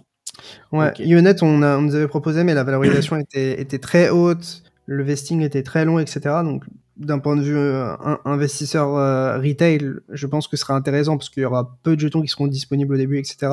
Mais d'un point de vue plus un investisseur privé, ça faisait cher pour des jetons qui étaient bloqués pendant un très long moment. Je suis d'accord. On a un partenariat aussi entre Aptos et Movement pour pouvoir justement faire circuler les données de l'un à l'autre. Movement, moi je suis très bullish, tu parlais d'Eclipse. Là c'est pareil, c'est un mélange entre l'Ethereum Virtual Machine et le langage Move de Sui et Aptos pour faire des roll-ups. Et ils bossent avec tout le monde. Ils laissent des trucs de fou. Je parlais, comme j'expliquais, avec Charles Guimet, CTO de Ledger, avec qui j'ai fait une interview qui sortira donc cette semaine a priori. Et lui, il me disait qu'il n'était pas ultra bullish sur le sharding. Parce qu'il trouvait ça difficile à exécuter techniquement sans accro. En gros, c'est ce qu'il expliquait. Il disait que c'était un peu casse-gueule techniquement le sharding. Après, tu peux choisir qu'est-ce que tu shardes. Hein. Tu peux faire du sharding d'état, je crois, du sharding d'exécution, du sharding de données. Et que oui, si tu fais du sharding de tout, peut être le bordel, mais si tu choisis qu'est-ce que tu shardes, ça peut aller, je pense. Donc c'est ça qu'il faut bien comprendre. Bref, je vous ai parlé de plein de trucs, ça va être le moment de passer à l'analyse technique, on va juste terminer là-dessus, voilà. Donc Ethereum, nouvelle mise à jour, réduction des frais. On a donc un marché de frais pour les roll-up. La prochaine étape, c'est le donk sharding, donc la possibilité d'étendre encore plus le marché de frais pour les roll-up. On aura dans quelques années la single slot finality, c'est-à-dire la possibilité d'avoir des transactions finalisées sur le layer 1 au bout de 10 à 12 secondes. On va aussi avoir des optimisations au niveau des roll-up pour réduire encore plus les frais et augmenter les performances. Et d'ici la fin d'année 2024, normalement, on aura aussi une augmentation du gas limit sur le mainnet. Ça veut dire qu'on pourra faire passer plus de transactions et en théorie payer moins cher sur les Layer 1 Ethereum. Affaire à suivre. Je te laisse la main maintenant sur la partie technique. Je sais pas si je voulais faire la partie technique honnêtement parce que je suis un peu fatigué, mais j'étais chaud de peut-être répondre à vos questions et de vous montrer 2-3 trucs vite fait graphiquement, mais faire un truc peut-être un peu moins organisé et aussi propre que d'habitude. Je vais juste montrer mon écran. Hop. Normalement, on voit mon écran. Oui, c'est bon. J'enlève le QR code. Hop, c'est fait. Mais du coup, moi, ce que je regardais surtout sur BTC, à vrai dire, c'est ce niveau ici en bleu, sur lequel j'ai essayé de prendre un long d'ailleurs. Pour moi, on est arrivé sur un niveau qui était assez intéressant, dans le sens où, pour moi, le retest ici de ce niveau bleu et rouge, ici, donc c'était le niveau mensuel et hebdo. Pour moi, ça, ce niveau-là, il a été déjà retesté une fois. Je me dis que si on est amené à le retester une deuxième fois, ça montre que ce niveau est pas aussi fort que prévu et qu'on perd en momentum. Et du coup, pour moi, la meilleure localisation intermédiaire qui nous éviterait de retester 2 fois ce même niveau tout en gardant une dynamique haussière forte avec du momentum, ce serait de défendre ce niveau bleu, ce niveau rouge ici et orange. Globalement, défendre entre les 63 000 et les 65 000, qui du coup correspondent à la reload zone acheteuse, donc 61-70% de retracement de toute la hausse, et aux 38% de retracement de la dernière hausse depuis les 50 000 $ jusqu'aux 74 000 $, pour faire très simple. En plus du fait qu'ici, on avait pas mal de liquidités à chasser avec ce lot qui attendait. Donc, moi, personnellement, c'était vraiment la localisation que je surveillais pour derrière repartir de plus belle et viser de nouveaux highs et donc de faire un nouvel ATH par la suite. Sur mon trade public sur le Discord, j'ai pas été fill à genre 200 $ près. Si vous vous rappelez bien, j'avais mis un long ici sur BTC, sur mon Discord publiquement. On n'avait pas fil non plus à 200 $ près, donc je me dis, est-ce qu'on va le faire 2 fois de suite? Ce serait assez pénible, mais dans tous les cas, moi j'ai mis des ordres globalement ici dans toute cette zone. Donc j'ai été fill à peu près 40-50% de la position initiale que je voulais. J'ai une entrée moyenne à 65 000 et quelques, et moi derrière je vise un nouvel ATH. Je sais pas si ce sera le cas. Je sais pas si derrière on va peut-être rechasser ou si on va tenir cette zone ici, mais pour moi en tout cas cette zone-là c'était vraiment la meilleure zone à longue si jamais on partait du principe que on n'allait pas retester 2 fois ce niveau-là, c'était donc le niveau mensuel et hebdo, et qu'on voulait garder une dynamique qui était forte sur le marché, sachant qu'on a le halving qui est dans 30 jours. Donc moi je suis ouais ça va arriver vite. Donc moi je suis toujours optimiste sur le marché. Quelque chose qui me rend aussi assez optimiste, c'est que les EMA 9, 13, 18 nous servent de support ici en 2 jours, nous servent plus ou moins de support, en tout cas on s'en est approché en 3 jours. En weekly on est toujours au-dessus, donc on n'a pas croisé ces EMA sur les principales grosses time frames. Si on regarde Velodata, qui est donc un outil qui est assez cool pour surveiller l'order flow, donc tout ce qui se passe sur les dérivés et le spot d'un point de vue activité des principaux acteurs, on voit que le funding, donc les frais qui sont payés à intervalles réguliers par les personnes en position short ou long sur les marchés, on voit que le funding est revenu à la norme. Donc ici, quand c'est orange-rouge, c'est que le funding est très élevé et donc ça coûte très cher aux longs de maintenir leur position et que les longs payent les shorts. Quand on se rapproche de quelque chose comme turquoise, vert, c'est que le funding est beaucoup plus faible et donc en fait ça coûte beaucoup moins cher d'ouvrir des positions longues. Et ici on le voyait, lorsque c'est bleu comme ça, c'est-à-dire que le funding est négatif et donc que les shorts payent les longs, ce qui est très rare dans un marché haussier. Donc juste si on regarde d'un point de vue order flow, moi ce qui me plaît bien actuellement sur BTC, c'est qu'on est revenu sur des fundings annualisés autour de 19%, c'est ce qu'on voit ici. Donc ici quand c'est vert, c'est que c'est les longs qui payent les shorts, et quand c'est rouge, c'est que c'est les shorts qui payent les longs. En général, dans un marché haussier, le funding est toujours positif, et lorsque le funding est amené à se calmer, c'est que on a un peu de doute dans une tendance haussière et que c'est souvent des endroits des consolidations assez intéressantes à surveiller. Et quand le funding est rouge, donc lorsqu'il est négatif, souvent ça marque un pessimisme du marché et souvent ça montre qu'on est en bear market. Et si tu vois ici, donc tout en bas, c'est pas le funding, donc c'est quelque chose qui est similaire, mais c'est pas exactement le funding. Ici, ça, c'est la différence entre le prix spot et les dérivés. Lorsque c'est rouge, ça montre que les dérivés sont en dessous du spot, et lorsque c'est vert, ça montre que les dérivés sont au-dessus du spot. Lorsque les dérivés sont au-dessus du spot, ça montre que souvent les gens ont envie de prendre du risque et sont agressifs sur les dérivés à l'achat. Et quand c'est rouge, ça montre que en fait, les dérivés sont en dessous du spot, donc les gens qui utilisent du levier sont souvent pessimistes et sont moins enthousiastes sur le marché et plutôt agressifs sur le fait que proactifs sur le fait que ça va baisser davantage.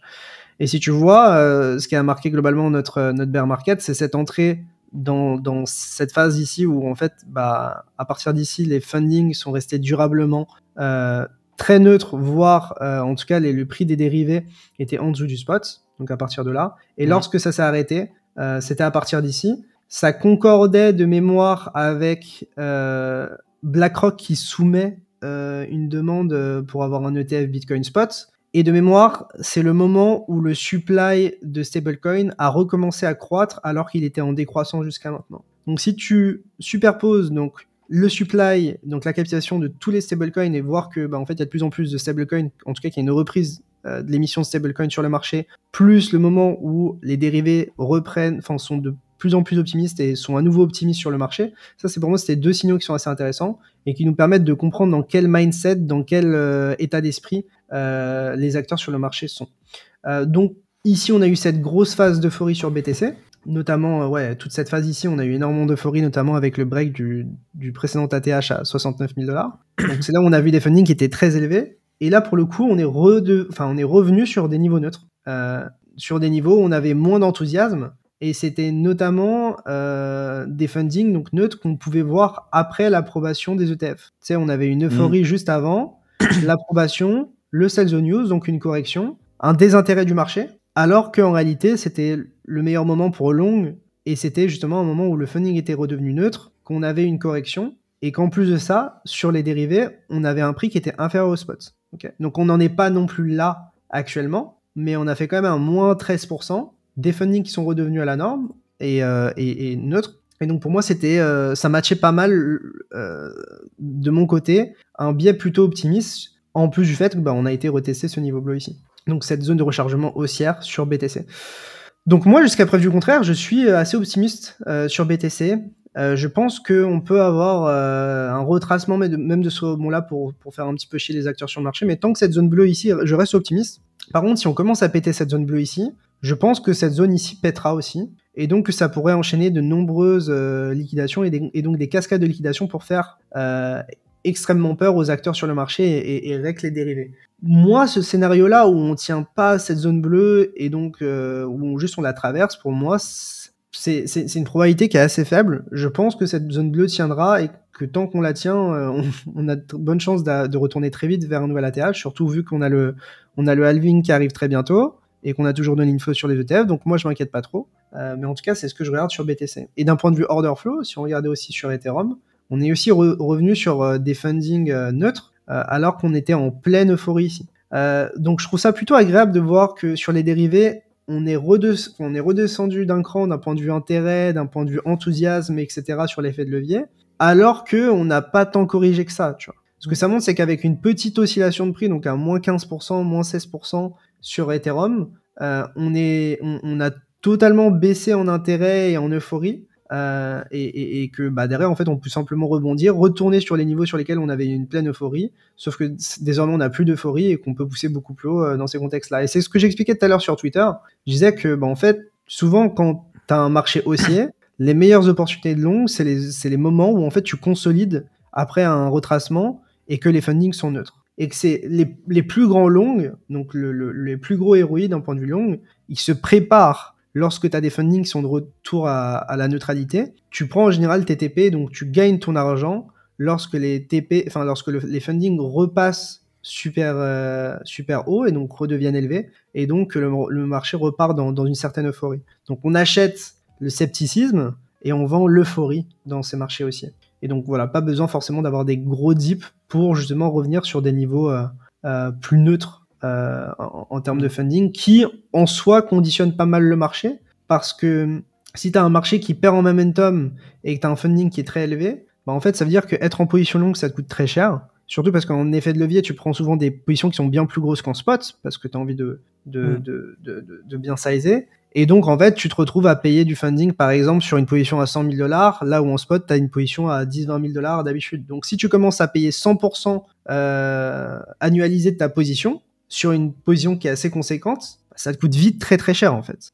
Et donc c'est vite difficile de tenir la position dans le temps, et donc ça incite progressivement les gens en fait à couper leur long, ce qui fait baisser le prix et le rapproche davantage du spot. Donc enfin, c'est un mécanisme de funding que j'explique très régulièrement, mais pour moi il est extrêmement intéressant. Donc moi, BTC pour moi il y a rien à dire de plus de ce que j'avais dit là il y a quelques minutes et dans ma dernière vidéo. Je reste optimiste. Tant qu'on ne retourne pas sous les 60 000 $, voire les 59 000 $, pour moi, tout va bien. On a déjà retesté ce niveau, donc j'aimerais bien qu'on n'y retourne pas.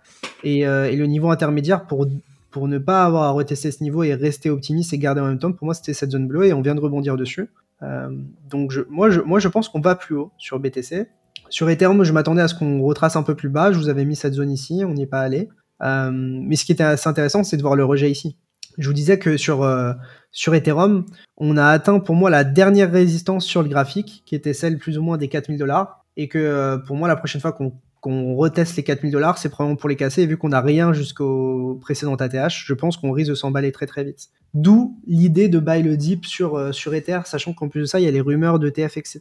Donc après, on n'a pas atteint ma méga zone longue qui était ici en jaune et avec une zone plus précise ici en verte, idéalement. Mais en tout cas, voilà, je pense qu'on avait le dernier niveau de résistance ici graphiquement. On a rejeté une première fois et je pense que si on le reteste, ce sera pour le casser et se diriger vers un nouvel ATH pour l'instant. On n'y est pas encore. Et sinon, Solana, Solana, que dire pour moi, sur Solana, on a cassé plus ou moins la dernière résistance majeure sur le graphique. C'est ce que j'expliquais en vidéo. Pour moi, on n'a absolument rien entre les 175 et les 260. Enfin, graphiquement, t'as pas grand-chose. T'as peut-être un niveau intermédiaire ici autour des 200 $, mais ça s'arrête là.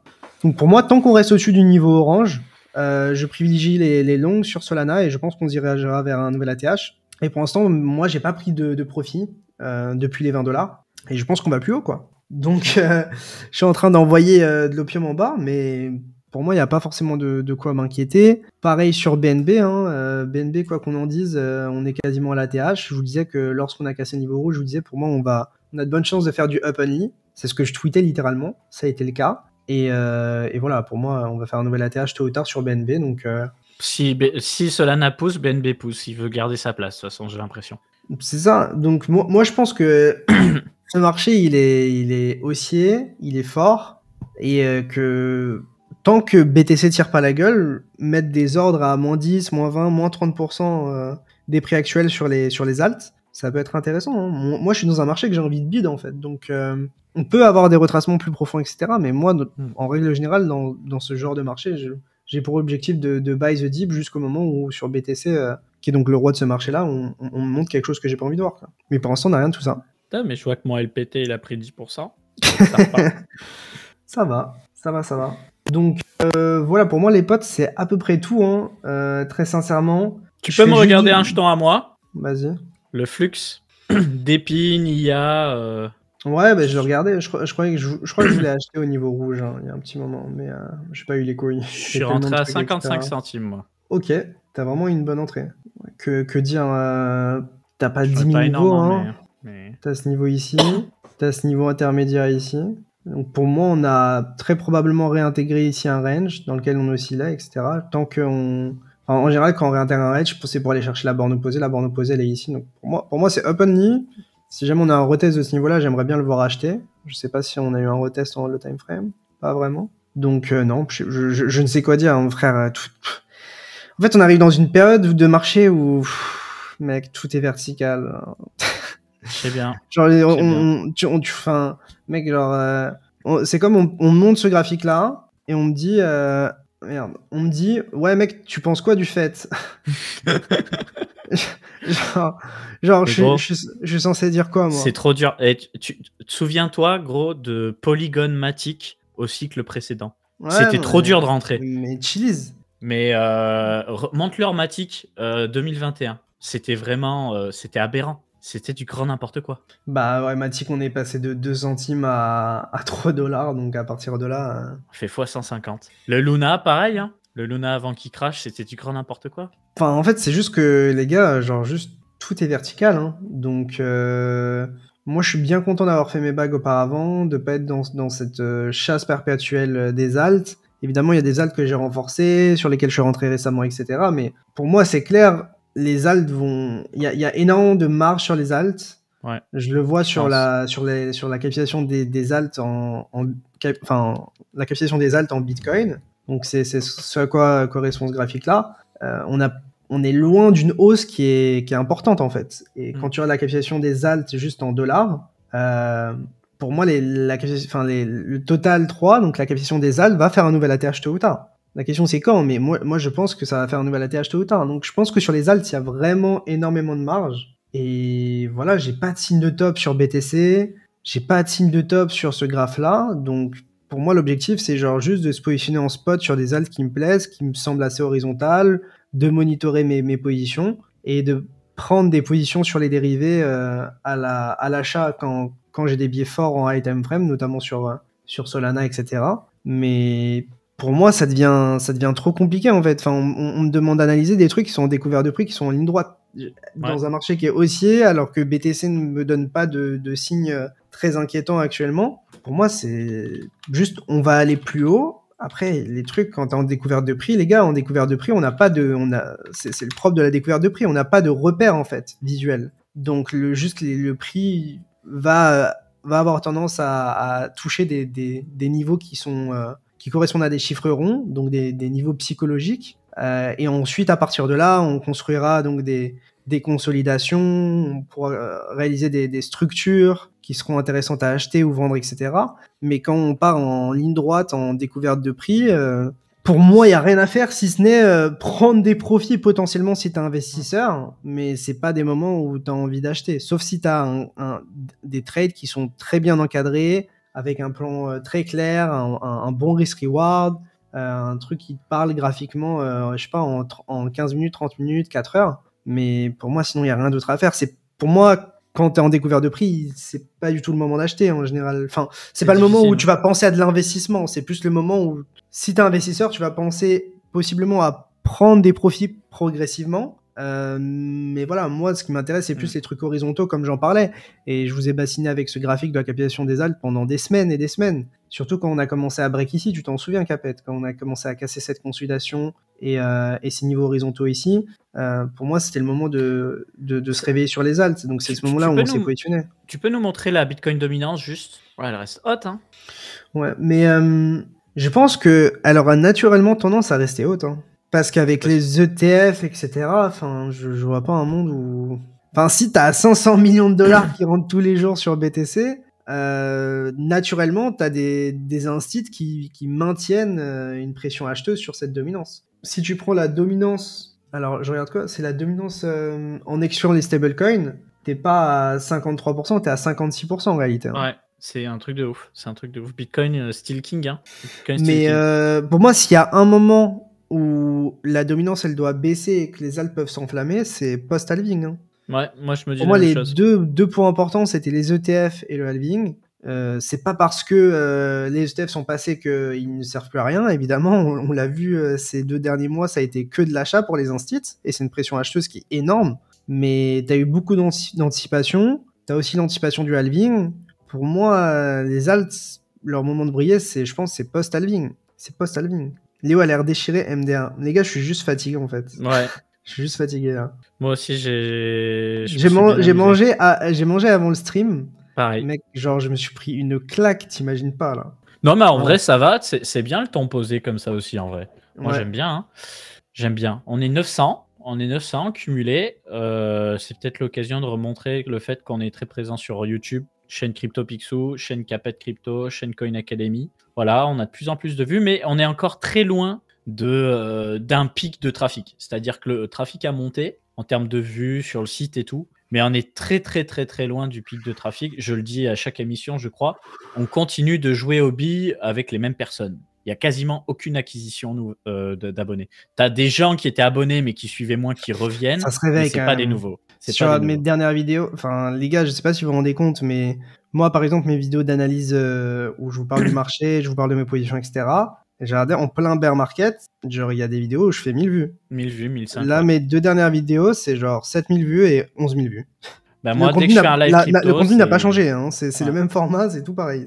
Dès que je fais un live crypto en mode écran fixe, comme ça, je monte des trucs, c'est 300 viewers, 400 viewers en masterclass. Par contre, dès que je fais du gaming comme d'hab, ça chute sec. Et c'est intéressant. Moi, ce que je trouve assez choquant, c'est pas un concours de 8 ans, pas du tout, c'est que on fait quand même un tiers, voire la moitié des fois des viewers de Hasher.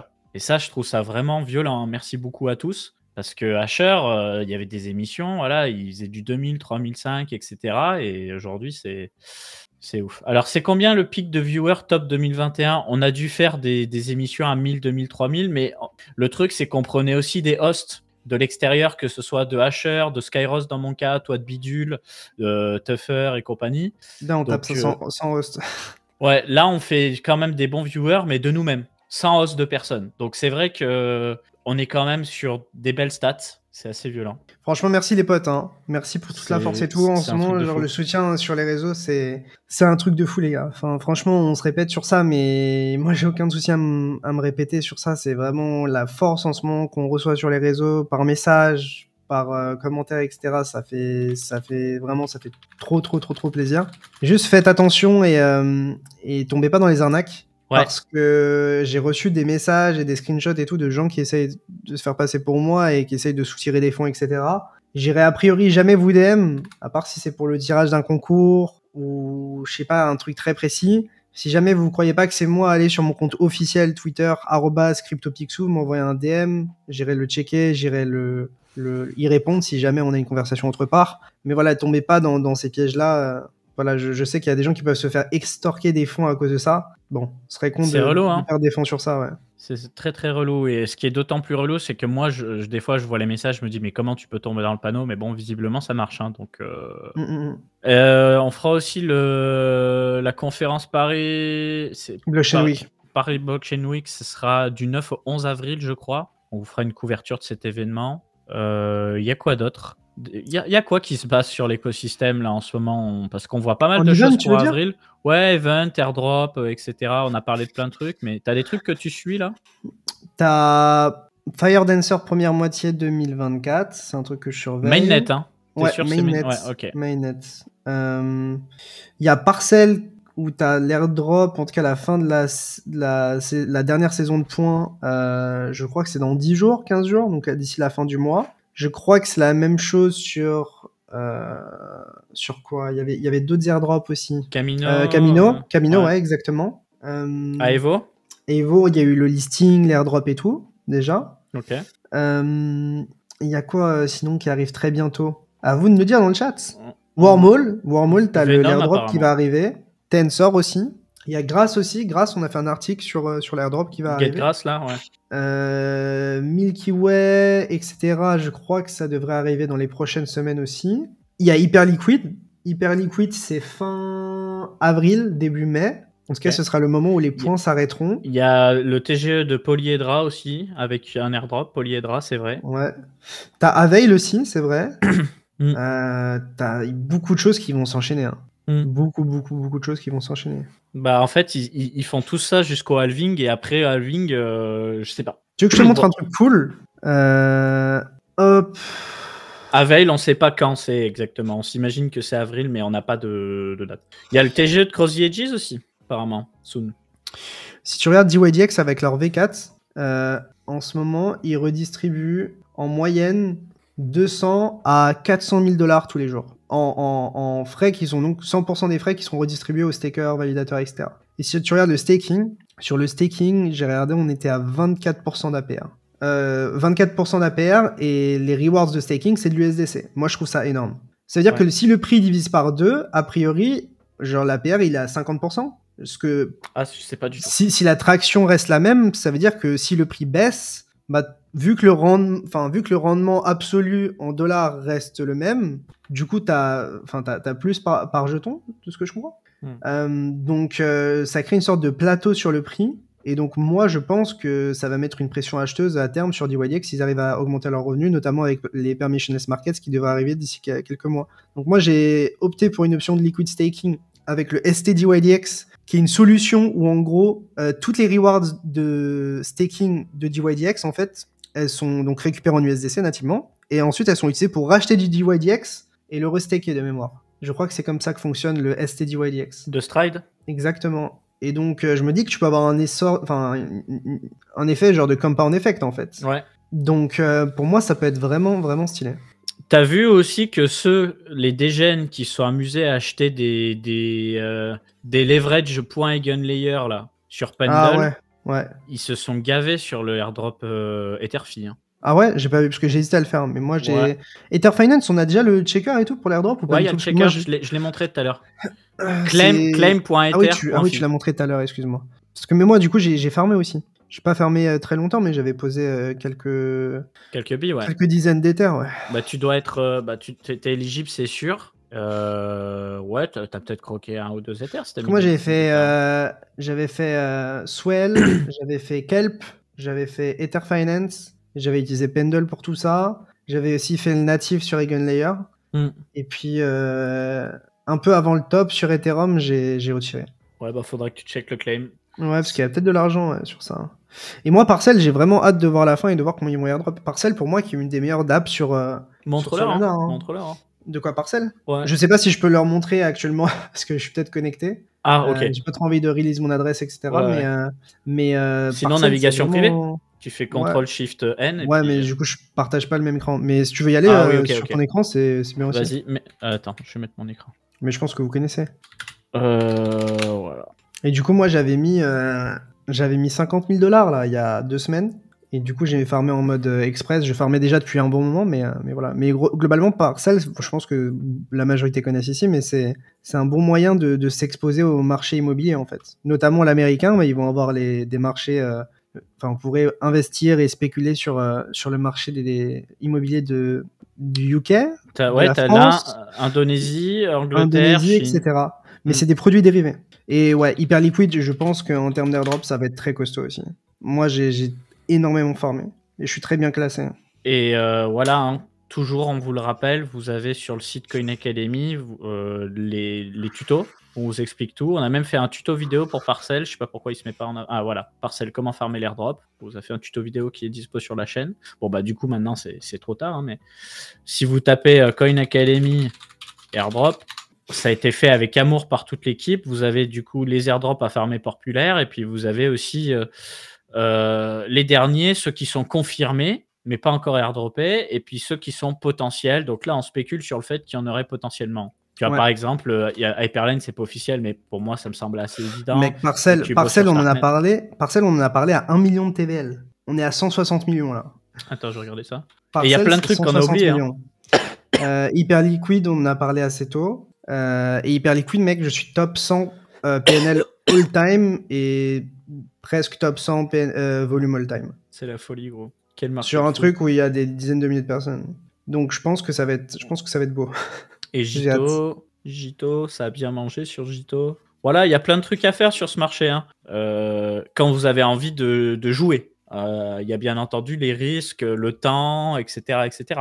Ouais, nous, ça nous bouffe notre temps. Moi, en ce moment, je suis débordé, mec. Il y a tellement de... C'est pour ça que j'ai un rythme de sommeil qui est déglingué. C'est que le marché m'a flingué, les gars. Ouais, c'est sûr. Hein. Le marché m'a flingué. Moi, j'ai pas été très productif en termes de production de contenu. Mais je voulais vraiment qu'on ait une belle émission. Tu vois, en ce moment, je pense que ça se sent. De toute façon, j'ai une vision très, très, très macro de ce qui se passe. Et j'essaie de comprendre des narratives. Et surtout, mais ça, moi, je lag toujours, tu vois. Ça met toujours du temps à monter au cerveau. Tu vois, tout ce qui est crypto-IA, il y a eu des pumps de fou furieux. Et c'est pas fini. Hein. Moi, j'ai un nouveau truc à farmer, là. Je vais commencer à le farmer bientôt. Mais sincèrement, j'hésite à le partager parce que... c'est encore minuscule et je pense que ça va être grave populaire. Il n'y a pas de référent code. Donc si je commence à le push et tout, je pense que derrière, il y a pas mal de gens qui vont farmer, qui derrière vont en parler autour d'eux. Et puis je pense que pour l'instant, je vais pas le partager. Mais je pense dans les prochains jours, prochaines semaines, je le ferai. Regardez ça. C'est des trucs sur Solana. Regardez ça. C'est une folie. En vrai, diguer Solana, vous trouverez de vous-même. Il y a moins d'1 million, 1,5 million de TVL. C'est une folie ce qui se passe hein, sur les crypto-IA. Ce qui est relou, c'est qu'on évite de s'éparpiller quand on est bloqué sur zkSync, Zora, Layer0. Ah ouais, on loupe des opportunités. Ouais, tu peux pas être partout. Hein. J'ai fait un truc aussi. Vous allez me dire si c'est un mauvais move ou un bon move selon vous. Mais en tout cas, là, je ne stake mes pifs et je les vends mercredi, a priori. Enfin, jeudi matin. J'ai pris mon x3,5, quasiment x4. J'ai unstake mes dimensions et j'ai unstake mes TIA et mes milk TIA. Je suis en train de tout retirer. Le but, c'est quoi? C'est d'être liquide. Le but, c'est d'être liquide. Le truc, c'est que j'ai un doute aussi sur cette narrative des data availability layer. Ouais. Dimension, je me demande si c'est pas surcoté. PID, on a pris un run de fou. En fait, c'est pas des bagues auxquelles je suis attaché, en fait. En fait, j'ai pas une conviction qui est folle et tout, donc je suis en train de rotate. Et là en ce moment, j'essaye de... Là, j'ai mis un beau billet sur DYDX et je vais en acheter toutes les semaines, je pense. Parce que je pense être biaisé, mais je commence à avoir une conviction de malade sur le jeton DYDX. Parce qu'ils drive trop de revenus, je pense qu'ils vont, avec les permissionless market, je pense qu'ils vont générer beaucoup plus de revenus. Et je me dis que, en fait, si le prix dump, dans tous les cas, j'aurai un APR de fou. Donc, Ah, ouais, je vois ce Tu que vois, tu c'est veux un peu dire. comme une action. Genre, si tu achètes une action et qu'elle te paye 50% à l'année en dividende, bon, euh, par rapport à une action qui te paye 0, je pense que le choix est vite vu. Surtout que là, ton dividende, il est payé en USD, pas en jetons. Donc, je sais pas, peut-être que je suis biaisé sur ça, etc. Certains diront oui, il y a plein d'unlock, de jetons, blablabla. Bla, bla, bla. Mais moi, je pense que par rapport à ce que fait DYDX, c'est sous-valorisé, sous-capitalisé. Je pense que ça peut être bien plus capitalisé. Les perps, les dérivés, les produits dérivés, c'est l'essence même de la spéculation sur ce marché-là. Plus on va avancer dans le cycle, plus les gens vont vouloir prendre des risques, plus genre, les dérivés vont faire du volume, y compris le volume des dérivés décentralisés. Et actuellement, tu as quoi? Tu as GMX, Evo, Hyperliquid, DYDX. DYDX leader. Hyperliquid, bon challenger, mais ils n'ont pas encore de jetons. Et on ne sait pas ce que ça deviendra une fois qu'il n'y aura plus l'incentive des points. Et Evo qui s'est cassé la gueule en termes de volume après l'airdrop et le farming des points. GMX qui a du mal à sortir la tête de l'eau. Pour moi, les deux leaders sur ça, c'est DYDX et Hyperliquid potentiellement s'ils arrivent à bien résister après l'airdrop ou en tout cas la sortie de leur jeton. Et du coup, je me dis que sur ces deux trucs-là, je vais me faire des bagues de malade. Parce que les dérivés, c'est ce que je trade tous les jours, c'est ce que je comprends, et c'est surtout ce qui génère du putain de revenus, des putains de frais. Tout le reste, c'est plus une promesse d'un avenir et d'un futur radieux. Ouais. Là, c'est du revenu frais, qui sont redistribués sur DYDX, qui ne le sont pas sur Hyperliquid, mais qui pourraient l'être. Ouais, c'est intéressant. Franchement, moi là, je vous le dis, il y a toujours eu plein de trucs sur ce marché, mais en bear, j'arrivais à suivre. Là, c'est bon, on a passé le cap où c'est jamais trop, hein. Du coup, c'est amusant, il y a plein de trucs, mais là, il va falloir faire des sacrifices sur quoi on se concentre et sur quoi on... Quelqu'un qui dit bonne chance pour concurrencer Binance, mais mec, genre DYDX ou Hyperliquid, ce sera jamais aussi gros que Binance, mais bonne chance pour concurrencer Binance. Bah, est-ce que Binance, ils font des dérivés en France? Voilà. Bon, tu concurrences déjà Binance, parce que Binance ne propose pas de dérivés en France. C'est aussi simple que ça. Et les gens, pas de KYC. Mais c'est ça, mais en fait, les gens, si tout est régulé en France et que tu n'as même plus cette opportunité de trader sur les dérivés depuis un exchange centralisé, juste les mecs vont aller sur la DeFi. Et je pense que c'est ce qui va se passer worldwide, ce qui va se passer partout dans le monde. On va vouloir protéger l'utilisateur et le consommateur, mais il y a des consommateurs qui sont éduqués, qui ont envie de faire ce qu'ils ont envie de faire, et c'est pour ça aussi que je pense que les DEX ont un gros avenir. Et je vois pas en quoi Uniswap a un avenir de fou et pas un DYDX. Ce n'est pas le même marché, mais là, ce que vous comprenez pas, je pense, pour certains, c'est que Binance, ils font pas l'argent avec le volume spot que vous avez. C'est pas parce que vous achetez 1000 $ de BTC ou d'Ethereum que Binance fait beaucoup d'argent. Binance, ils font de l'argent sur le volume des dérivés, parce que c'est là où tu fais beaucoup plus de volume que sur le spot, là où ils encaissent beaucoup plus de frais, et c'est là où ils font beaucoup plus d'argent, en fait. Donc les dérivés, c'est le sang de ce marché en termes de frais pour les exchanges. Et donc c'est pour ça que moi j'ai une certaine conviction dessus, mais je sais pas si ça restera. Je sais pas si DYDX ou Hyperliquid resteront les plus gros éternellement. Mais je pense que c'est les mieux positionnés actuellement. Alors Twitch, Analytics, Crypto, Tego. J'aimerais bien voir un peu sur Twitch, ça donne quoi? Est-ce que tu trades sur DYDX? Ouais, je trade sur DYDX. Je trade principalement sur DYDX et Hyperliquid. Et je dirais que 90% de mon volume de trading, voire 95% maintenant, est sur des exchanges décentralisés. En fait, je vois pas l'intérêt de trader sur un truc centralisé, à part si je suis forcé de le faire. Ouais, on commence à avoir des pics de viewers hein, sur la crypto là. C'est encore intéressant en termes de points de farm Hyperliquid. Bah, en fait, plus tu avances dans le temps, plus Hyperliquid génère du volume chaque jour. Donc, plus les points alloués pour chaque dollar de volume sont super faibles, en fait. Donc, le plus tard tu t'y mets, le moins tu gagnes. Donc, à garder en tête. Moi, je gagne beaucoup moins de points qu'avant en faisant le même volume. Mais en même temps, moi, j'ai augmenté mon volume personnel, en fait, au fur et à mesure du temps sur Hyperliquid. Donc je gagne pas mal de points. Je pense que pour quelqu'un qui a un petit wallet et qui fait pas de scalping, vous gagnerez quasiment pas de points, mais je pense que les points ont de bonnes chances d'avoir de la valeur. Donc moi je le fais depuis mi-novembre, début novembre, mi-novembre, c'est le moment où j'ai commencé à vous en parler. Et donc voilà, on verra ce que ça donnera. Bah écoute, on est sur un bon bout d'émission, je pense qu'on va couper là. Merci à tous en tout cas, vous avez tous les liens utiles en description pour ceux qui nous écoutent sur YouTube, n'hésitez pas à liker, vous abonner. Nous on continue d'être actifs avec pas mal d'interviews qui vont arriver, notamment moi je fais une interview mardi des fondateurs de Argent, le wallet sur Starknet, et j'en programme d'autres aussi. Cette semaine j'ai Sébastien Borget de Sandbox aussi moi. Tu vas pouvoir lui poser des questions sur Sand, parce que là ça bouge moins, mais Sand c'est big. Moi je l'ai déjà dit, je le redis, Sand c'est très très très big. il suffirait pas de grand-chose pour que ça se réveille. Mais tu pourras lui tirer les verres du nez, tu verras bien ce qu'il te raconte. Ouais. Et puis désolé les potes si on est peut-être un peu moins énergique ou enthousiaste que d'habitude. En tout cas, moi j'avais un petit coup de mou. Un peu fatigué honnêtement de ce marché-là. Enfin, fatigué. Il prend une grosse partie de mon temps, donc forcément. Mais attends, mais il m'appelle. Il y a Owen qui m'appelle. Attends. Comment ça, il nous appelle?